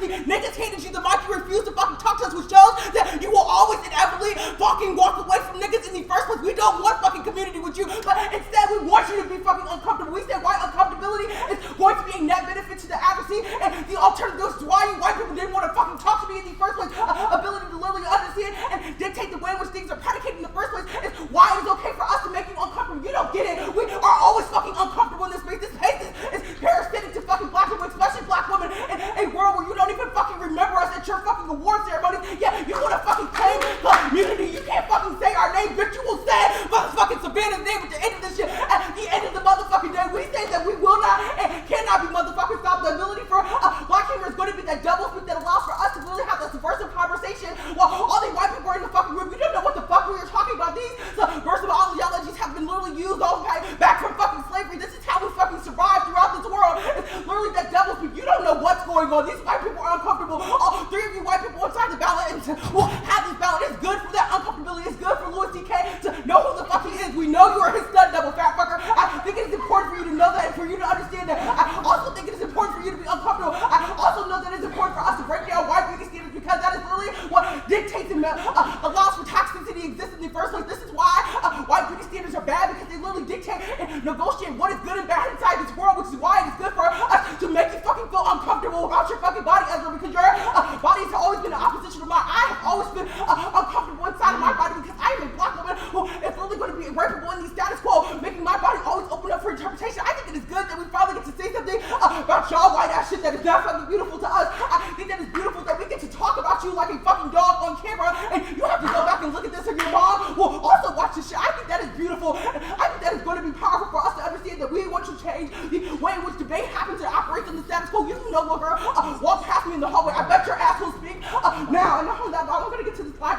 You say that you can engage in a new community creation. No, you don't. You fucking refuse to talk to us. Not only that, but you refuse to talk to us inside this round meeting that you have performed that little emphasis of not talking to us. You say that we create community dangers. No, you don't fucking get it that our bodies are always up for danger. We are always having to fight in the first place. We are always open to interpretation. If the police walk in this motherfucker now, even though we're debating and fucking final violence can still fucking happen to us because we are not going to happen. This is literally going to be a referendum of the NDT 2012 in Indiana. Violence is always going to be open for fucking black people. Our flesh is always valuable, even if we are in debate or not in fucking debate. None of that. But you said we have to latch our shit to a specific purpose. Our shit is latched to a specific purpose. The building of community is a rupture of the world. It's a rupture of the way in which status quo debate happens. You said permutation. Everyone has a different style. No, your model of debate and your style of debate would literally, you already impacted her. You have already impacted her in the method of the one, and see, you don't get a permutation while simultaneously saying that we are bad, violent niggas, but not only looking at your position in power, your ability to create violence, your ability to dictate the conversation in the first place. I don't know why white people feel so motherfucking authoritative in this bitch. You want to know why? Because you motherfuckers get to do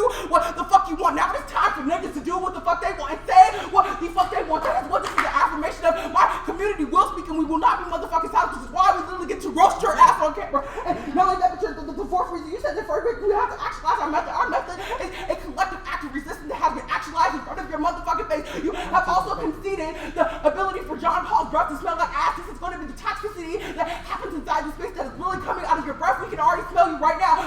It's also another reason why you didn't want to talk to me in the first place. You said that research should be the paradigm for how we understand community. You didn't want us to be part of that research of the community and all that, but we said, what? The permutation is like Oh, not only that, but we say the permutation will act as a form of labor. It is literally one that tries to strip away the body of the performance of the one and see all the niggas that help write it. We will not fucking work for you, nor will we work for your community. We say we will create our own in the face of all this violence. You have absolutely the opposite reason why the alternative will be bad. We say that performativity should come first. Performativity is not what you do, but it is how you do it. It's our little ability to never be able to separate our flesh from our bodies because it is one that is carried with us. The performativity community is the ongoing.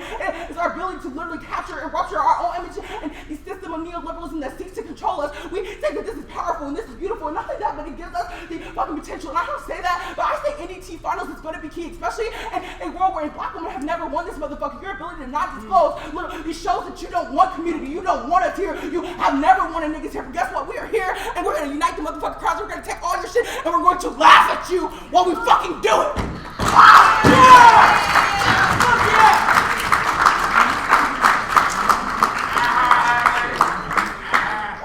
I got 7:15.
You check that one over there?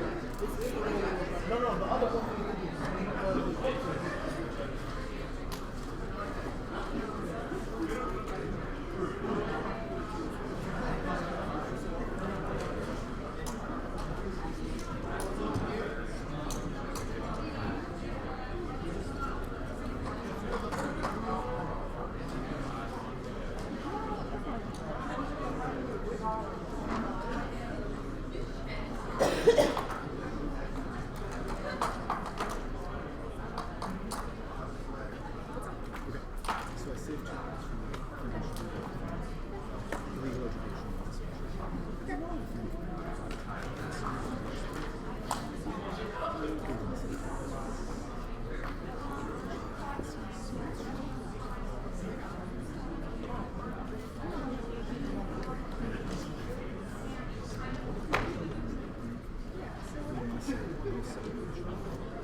Yeah.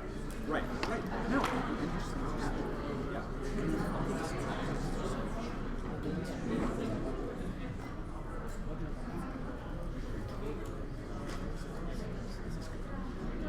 Yeah.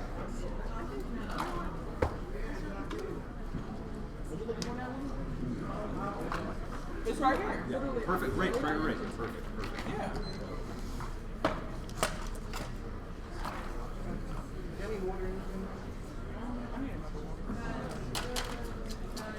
What you got left? 350. 350.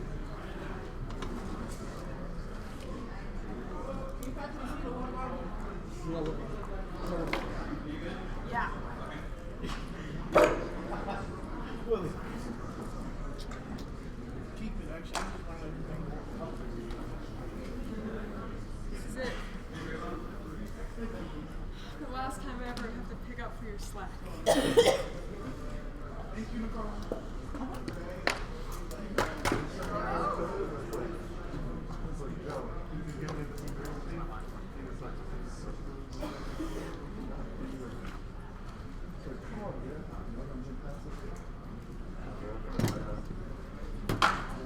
$350.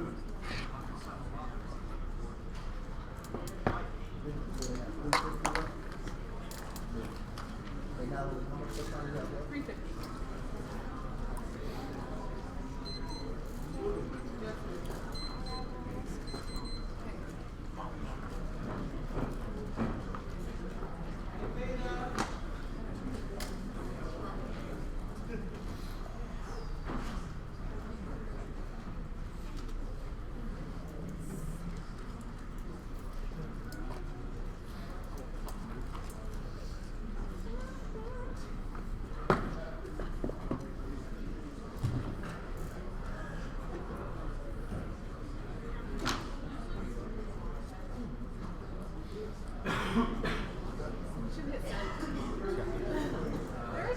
There are two cards. Hey, Carlos. Oh yeah, we. I'm gonna read a card. Do y'all need it on the Yeah. You can also email it for Oh, season. Can you put it on the string track, please?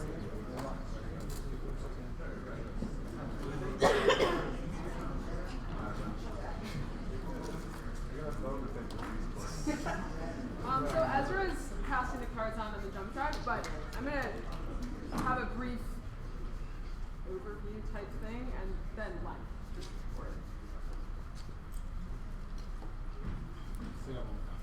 Just a brief overview of our arguments, followed by the order.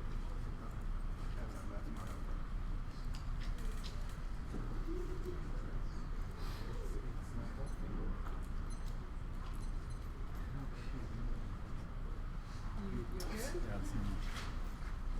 Is the drive now popping up for you? Yeah, I can drive.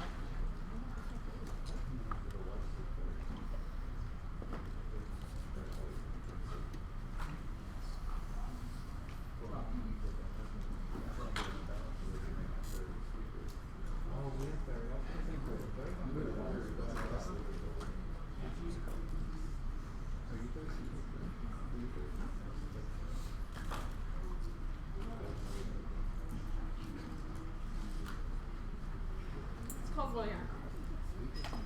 Thank you, Natalie. Of course. It's good. So when I start with the card.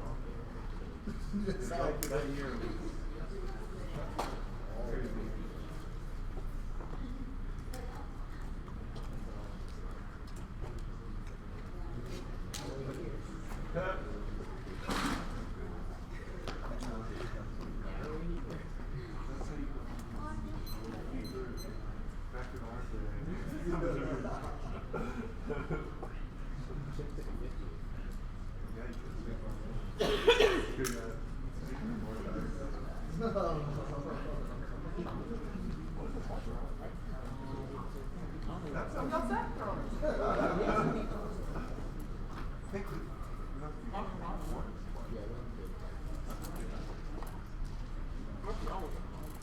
I think it might be over.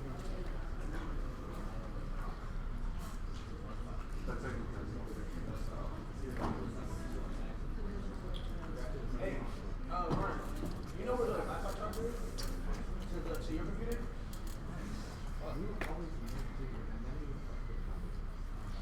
No. Her shit's in the battery. You can just use mine to code SIM card.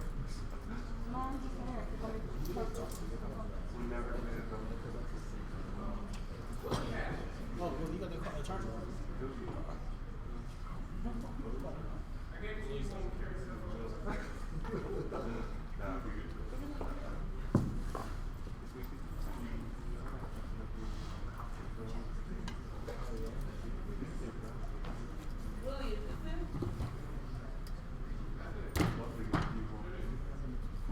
Oh, yeah, that's probably it. No, yeah, it's probably it. Yes, ma'am. You have a damn computer. That's a damn charger. This is not the problem. Put it in, try. Look, this is not the problem. Marquise is more alive than us. We kind of back down. That's not the problem. It's probably not. It's okay. It's okay. We just, well, as long as we have it before the 2 hours, that's fine. Yeah.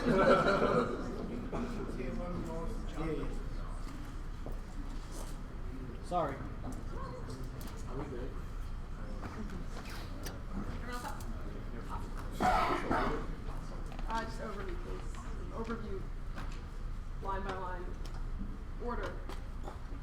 straight down. He's influencing my habits. Alright.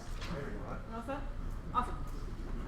Arctic warming is bad. It causes sea level rise, thermonuclear circulation, glacial melt rising temperatures, biodiversity destruction, and the total environmental collapse in a second ice age. It's both an existential impact from which we can't recover and causes massive human suffering in the interim. Even if there are some things about talking about policies that are imperfect, their model of debate forecloses any discussion of the ways in which the state can improve on itself and institutions changing the law, etc. The entire thesis of the F is that it's possible to create legal modes that integrate things like localities, communities, and distinct forms of scholarship. Even if all of their arguments are true about the way the law exists and the way that debate takes place exists, it does not disprove the possibility that the F can provide a useful form of scholarship, and it's not inherently contradictory with what the NEC has argued. Their first argument is that the F, their first argument is their interpretation. Ours is that debate should be decided on a yes/no question of whether or not the plan is bad. We have a few pieces of offense. One is clash. It's important to discuss the plan as a stasis point of the debate because it means that we have the capacity to discuss things like improvements to the law, but that doesn't foreclose their type of education that they've identified as important because they've said that things like alternative scholarship, different ways of considering how the world operates are valuable methods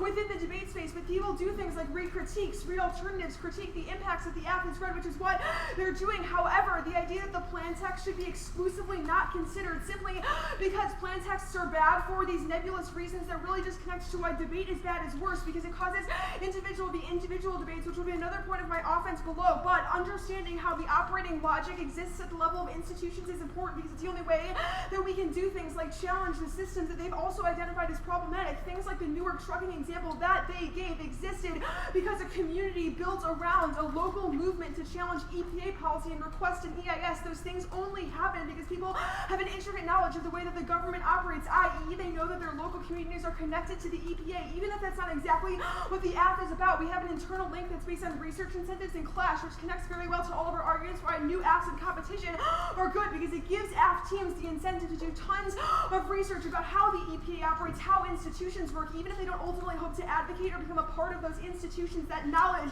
means that they can challenge them from within. Their next argument about why we have to become the plan, there's not a link. We don't prescribe one method for debate or one way that every app team always already has to do anything, which is the reason we're app and not neg and going for T. Our argument is just that in this instance, we've presented a valuable form of scholarship. Their next argument is body relationality. Just because in our debate we focus on one harm, it doesn't preclude a discussion of other elements of community, which was the argument about the app is an aesthetic tourism. The alternative is ignoring every form of suffering that exists outside of our space, which is worse because it causes things like complacency with government action and institutions into which we are intrinsically related. I also have an argument about how academia leads to actualization. Individuals compromise institutions, and when we don't have an ability to discuss the way those power relationships operate, it makes it impossible to create the type of change that the app relates to, but also the type of change that the alt thinks is important. Skills matter. That was the framework debate. We don't think that we're separated from debate or any one individual in debate. One is this links to all of our offense about why the individual debates is bad. It only reinforces power relationships because it means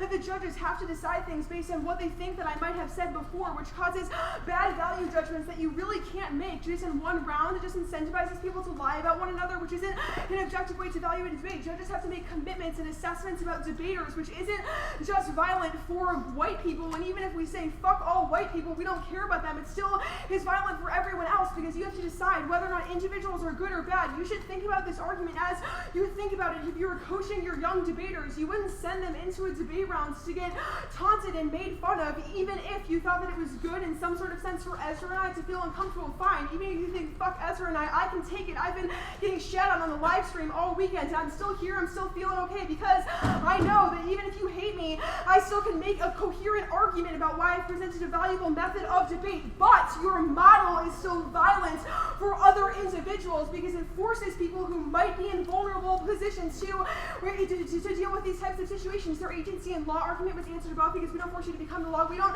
displace any form of identity if it's not mutually exclusive. Nothing about the 1AC was stale because it provided a new method of engaging with the law, which was above. Education matters argument. We saw that we've made reasons why multiple types of education are possible. They're new asked argument 1 is that it's possible to refute our app if it's true that it's so still, which kind of disproves the futility of this argument. But 2 is that new apps are inevitable. They agree that competition is good to the respect that they also want your ballot. 3 is if it's true that we are always going to talk about a plan, all the offense still applies. 4 is that new apps are good because they compare to our competitive research internal link, which was all described on the long overview that I talked about in answers to disclosure norms. Disclosure norms don't link uniquely to this debate or to Rutgers or to the arguments that are being discussed because people read new apps all the time at the NDT. We did it against every team because of the competitive incentive, and we all have to agree the competitive incentive is a good conditionality in picks. You can just reject them. You can refine and incorporate individual into debate under our model. That was above. We don't think that you can teach anyone anything unique just from this debate. Even if the NDT is important, it's not transformative in the sense that it will dictate how all debates take place going forward, which just proves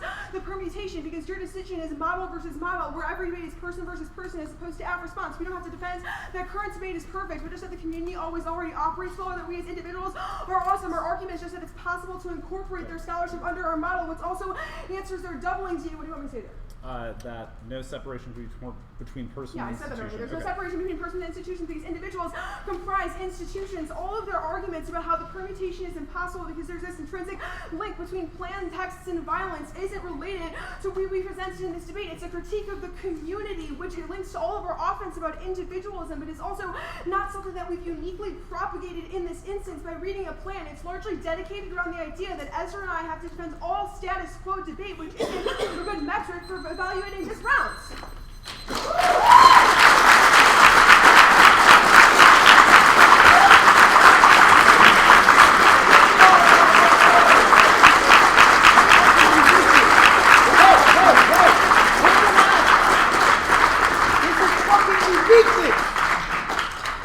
Thank you for uniqueness. How much time do you have left? 7:05. Thank you.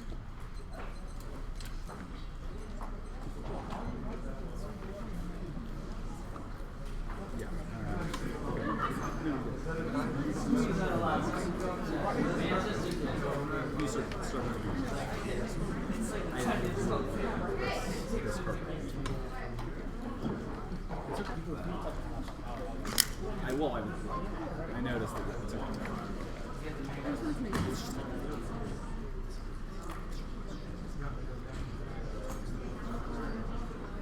Nico, can I see your laptop real quick? I just need a blank Word doc. Yeah. Sorry, you were just the first laptop I saw. No, that's My laptop. Thank you. Yeah. It's blank. It's all.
I have that, but I don't.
I'll cross myself from the K, but the one I kind of made, the debate, one debate, so make one debate.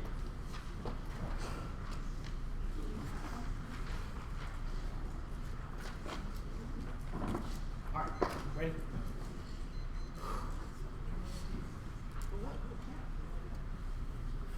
Okay. Plan-focused debate is anti-educational and inaccessible to students of color and should be rejected. They conceded the fundamental framing question, which is the division between information and education. They created a research paradigm that says that we can learn more and more about the world, but that means that we can track within the particular cycles of debate. They conceded the uniqueness question, which indicates that we are never able to change these spaces and go external of that to be able to resolve unique forms of violence. That's why our interpretation is paramount. Our argument is that education is the paradigm by which we should orient our politics because it creates unique form of practice by which we can externalize this space, be able to operationalize what we learn in this space to be able to change the world. Our interpretation solves the often, but their model learns. But we have clear reasons why.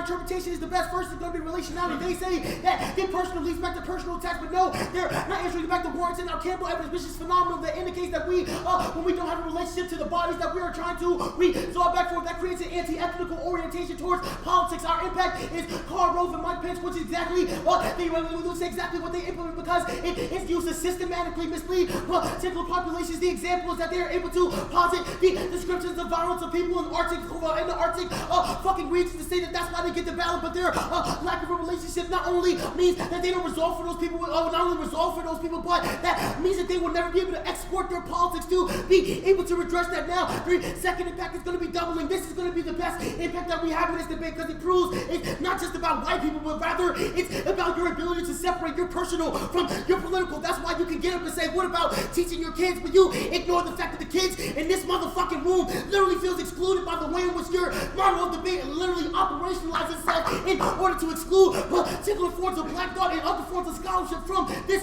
certain space. There are interpretations that the affirmative must have a restriction of private sector emissions that is dependent on the bias influence of the speaker here. It's a gut check. They can see the topical version of the ad, which means we are able to resolve all this shit. I know y'all vote on framework all the fucking time. You know that this is an independent reason to vote negative. 2 examples. First is going to be EIS teaching students how to be able to fill out EIS form and take it back to your particular community in order to be able to challenge private sector emissions in your locality. The second is the North Sustainability Plan. They say that legal information is necessary to understand the government. We don't preclude that. We don't preclude the state. Our argument is you need to fucking do something. You need to be able to embody the way in which you can export your politics. They conceded that our interpretation is the missing link between debate spaces and being able to resolve back for the implications of violence that we've identified. Additionally, they say it should be predicated off of who wins or loses and predicated off of the plan. We allow that arguments that we can be able to contest. The one they see, we gave you a couple things we can read, i.e. whether or not our activism trade-off, they say is going to be a good strategy to be able to orient our politics to be able to be exporting and solve that for the implications of the one they see that we will be able to enact. Their argument is their impact on the 2AR will be literally divorced from themselves, just proves the ability for them to be able to roll fit back into the role of innocence. Their ability to be able to criminalize the flesh of the black bodies that are performing in this room, performing on camera is going to be that evoked to a tactic of whiteness that is able to go back into the system in which they are not implicated into the forms of violence that they are able to enact. Look, what they say should not be predicated off of the personal. What if you call me a nigga? What if there's unique forms of anti-black violence that exist outside of just the structure of debate? What about the lack of relationality of the community? They say that the community considered the framing issue that the community is fucking divided. That's why we have people at CNET and people at the NDT, but it should be time to fucking unite the crowd because that changes the fucking community. They conceded the uniqueness for this debate because this debate can actually create change. 2013 proves when we unite the crowds, it creates a rupture by the way in which the debate space can fucking function because it forces us to create accountability on the level about the way in which policymaking can exclude particular voices. Now, they say that the framework process is about creating the law and the legal paradigm. We have not precluded that. Our argument is that you can operationalize that legal paradigm to be able to incorporate yourself to a form of politics. Also, vote negative or presumption. They don't solve any of their impacts. All their arguments are about research, but they conceded that their ability to break new and to ruin the engagement by which we can engage in certain spaces not only destroys fairness because they can break new acts whenever they fucking want. They say it's the NDT. That does not get rid of the fact that it's used for competition purposes, which just proves that they don't engage it. Now, there's no permutation debate in this interpretation. There's no permutation because they have conceded you don't get one because you have not engaged with us in this space. That you have called us violent and absolved yourself of the violence that you bring a debate. This is the doubling argument. Also, the permutation is an act of labor. Literally, you get to operationalize the flesh of everybody who is a part of the exquisite votes that we implemented in the one and sees. Just proves how their interpretation for debate always will allow for us to labor. Additionally, they have conceded the marginalized voices. This has to indicate that their orientation towards a particular policy that must be passed by the federal government is able to exclude particular people from that side against silence within Congress. 2 examples were Bobby Rush and Barbara Lee. Just proves their method is not exportable of this space. Additionally, they say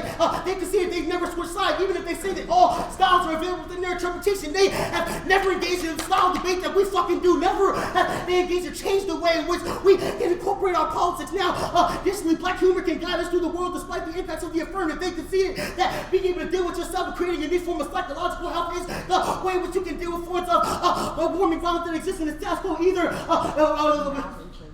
Now they say we teach students a bad model of debate. No, we teach black students how to make it in a space that is particularly violent. We teach black students that despite the violence of the community, there's still something beautiful and precious that we have here, which means we solve the impact. They say that it's not going to be predicated on the country and young people, but your model continues to not shake up the fucking record and lack of accountability that allows for a lack of inclusion of fucking black students to this space. You talk about coaching people, but your model literally means that you got no fucking students in your squad room to coach. We are the best method to be able to actualize the impact and solve for the fuckers that all for?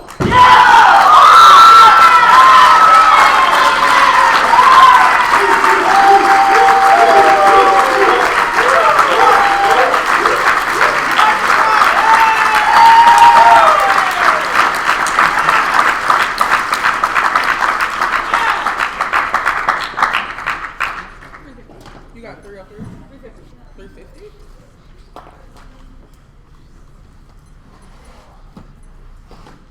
There you go, Nico. Thank you. Yes.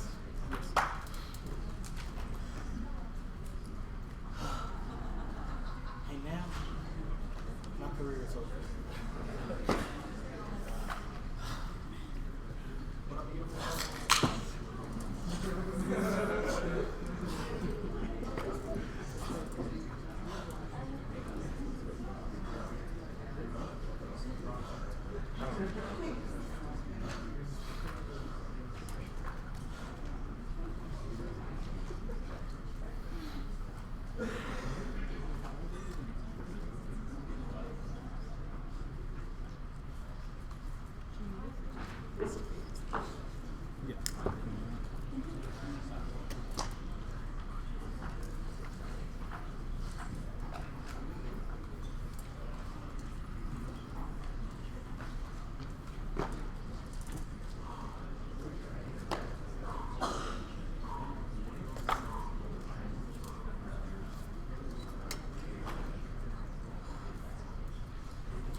I have this here. We'll just do it. I have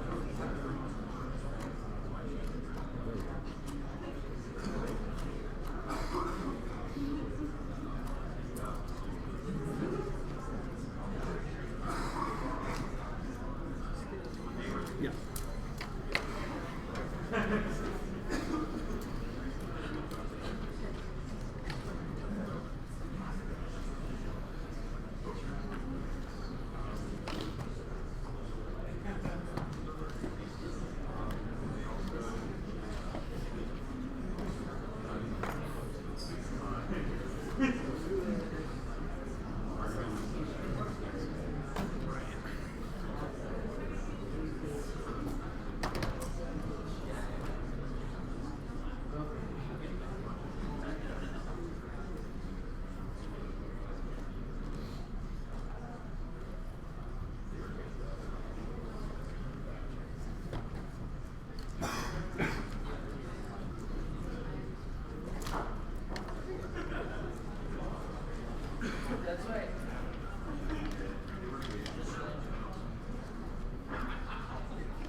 No, that's mine. I just didn't want everybody to walk on camera.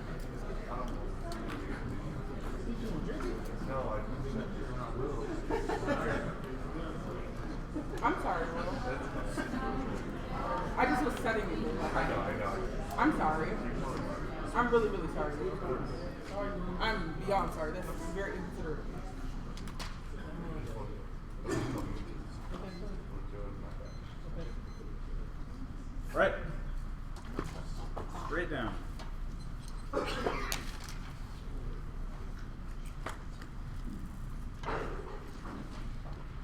good? Okay.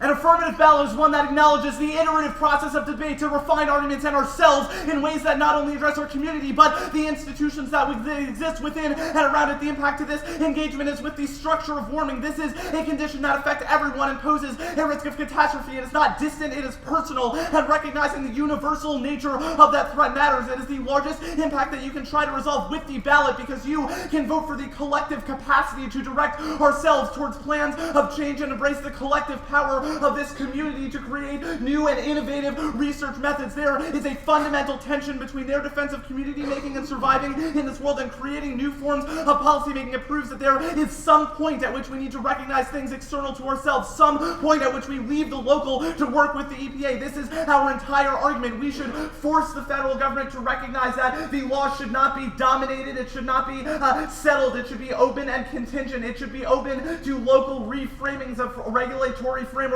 in the Arctic. That was our argument all along, and the research method of the app is key to produce it. Our central argument for the permutation is that you can affirm a vision of community that includes multiple forms of argumentative expression. The debate community is fractured, it is imperfect, but it includes everyone. There are people who love the activity because of their process counterpoints, because of their weird new affirmatives, and there are those who find value in the imminent affective connections created by the 1 and C. The decision you are making is, do you accept something that debate is the condition of possibility for all of these forms of expression, or is it a mode that explicitly says fuck you to half the community and says that you should be uncomfortable? We can do violence to you, tell you that you look bad and that you should feel fucking bad about yourself. Yes, everyone has a capacity for violence, but the relative nature of that relation does not justify exporting it on to other people through things like body shaming. That is not community creation. That is not changing structures of privilege. It is fucking fracture. It says that there should be a constant antagonism between white and black debaters, and you have no idea the effect your jokes can have on a lot of different bodies in the room, but it certainly fucking matters how it affects the two of us and a lot of the other people that were visibly uncomfortable with the way that you deployed it. Now, the app does produce something. One is the iterative process of clash. We made arguments about our relationship to institutions and the research we direct at it, which is a continually refined over debates that can only be accessed by a focus on the single decision-making point. Otherwise, it leads to a circulation of subjective judgment, which was our at above. The benefit to that is particular technical legal skills. That does not mean lawyering per se, but an appreciation of how the law functions. The 1EC is a unique example of this. We can use innovative research strategies to contest environmental laws, dynamism specifically through soft legal mechanisms, new research agendas and frameworks. A way to understand how the app is changed is the trucking example. Local community created a specific plan of action that required the EPA process. Similarly, Arctic communities petitioned the IMO with the help of lawyers who translated narrative into framework for regulation. Yes, there is no one-to-one between that and app ballot, but the same way a community is not just instantiated at any particular time, but worked on up and through, the app relies on a similar process where we mold our decision-making, change our research guide, and direct it to particular decisions, and the move of collective acknowledgement is something that can uniquely be produced by an affirmative ballot. The info education distinction, there is not one. The cycle of debate is multiple. We can change research. Their argument is just about a level of granularity. There's a difference between reading a hedge good app and an app that says we should destabilize the basis of climate law, which means we're able to access this too. The personalization argument, we made the argument that we have to understand how individuals themselves relate to institutions. We need to understand the borderlines between that, which is only something the affirmative accesses, because their interpretation of how debate operates says that it is very hard to understand the connection when you leave community and go and talk to the EPA. The doubling argument, there is no doubling. We're imminently connected with our politics, but recognize that there are some points when we need to recognize constraints on our action. Our model that just presupposes the question of the ballot. It does not say that everyone needs to engage in a form of depersonalization if they are not comfortable with it, which was kind of the refrain I had in cross-sex about a plan of action versus a plan of federal government action, which was never our interpretation. It was that you should make your decision based simply on Based simply on plans. Their argument about the EIS proves the F. It's not the T version. It is our argument. It's certainly not the T version in the context of the Arctic and in the context of our law argument. Second, we are able to do something. We are able to do something because you have to be able to recognize institutional differences, which was the argument I made above. The action trade-off dissent. It doesn't trade off with action. Our whole argument about clash is that the affirmative model is essential to create a mode of contestation where you can compare two different organizing strategies, which cannot happen if it is just a mere circulation. We are obviously implicated. That was the argument I made above. Relationality. You have a selective vision of the community that is exclusive. We have a certain type of relationality with our arguments and the way they are contested. However, theirs brackets it out, and our permutation says that it is multiple. There is no debate. Yeah, there is no debate. Uniqueness argument. One is that debate doesn't change based on individual rounds. It changes based on a string of wins and losses that dictate community norms, stretch its opinions, and what is considered a good argument. All their claims about the structural factors that dictate debate prove that individual ballots don't determine community relations too. This doesn't make sense in the context of the link. We've only done something worth voting against if they win a link to what the 1EC has said, but that demonstrates what the 1EC has said is so valuable that it's a stasis point for debate. The last argument I'll make is about the new app stuff. One, new unpredictable arguments are inevitable. People read them as dissets, counterplans, add-ons, criticisms without telling their opponent there's nothing about being app that connects their impact. Second is the staleness argument cuts both ways. Choosing to defend a climate policy links to all of their offense and is a baseline predictable stasis point for researching what we'll say. If we're so predictable and boring all the time, their offense doesn't make sense. Third is that new apps and non-disclosure creates a competitive incentive that makes debaters do much more research and is the impetus for affirmatives to innovate rather than just focusing on some shit like hedge good.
Excuse me, do y'all have our Campbell card?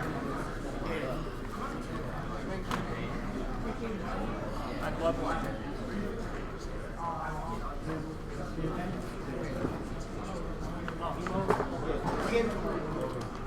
Is there anything else you would like me to get for you?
Can we sit? Is there a sit? I don't want to be off. Yeah, I think so too. That's why I said that.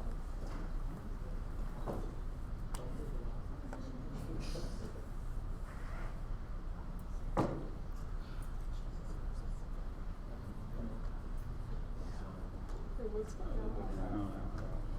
They're counting the ballots. Oh.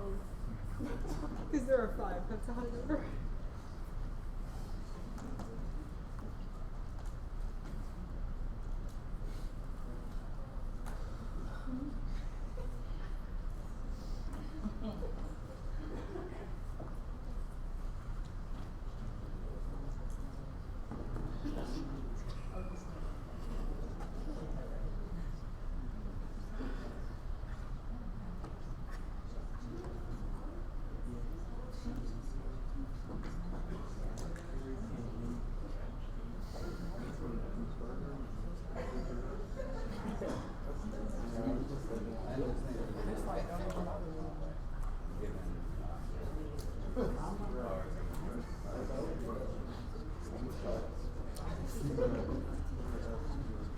I mean, it's only 5.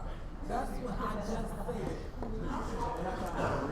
We're not trying to Steve Harvey this month. I guess.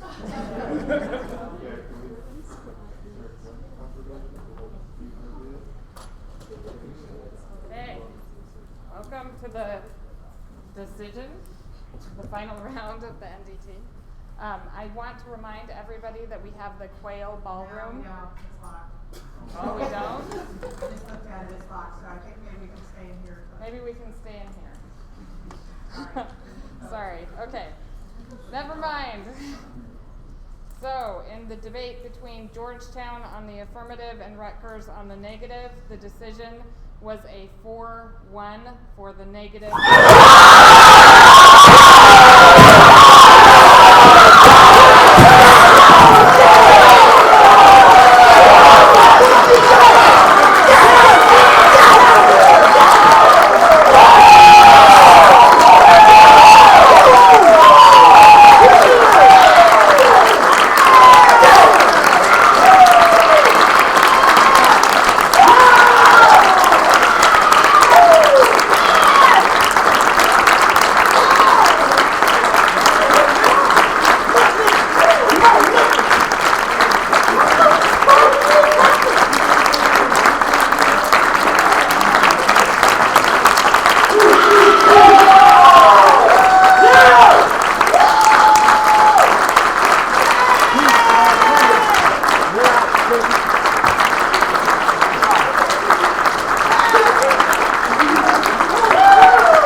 Thanks, y'all.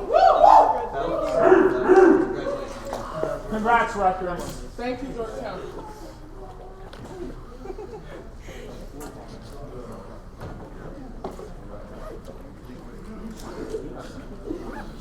Good decision, Whit. Give us some more. Let it out. Starts my Y'all deserve that.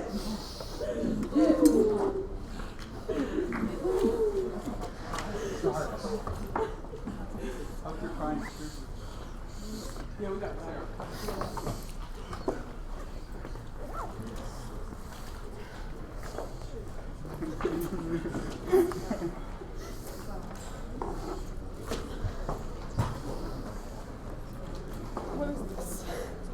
That's your watch. I'd also like to recognize the coach of the winning team, Ryan Watt.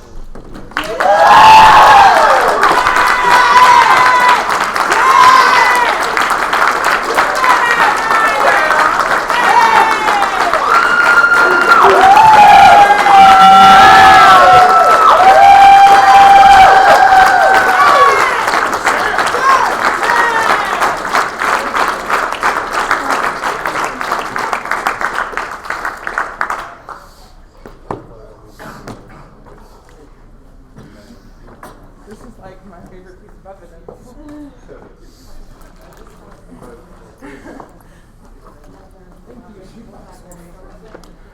Is that right? Plan on writing a ballot. Yeah. Oh yeah. Isn't it just right? Post them up. Who said? That's what we used to do.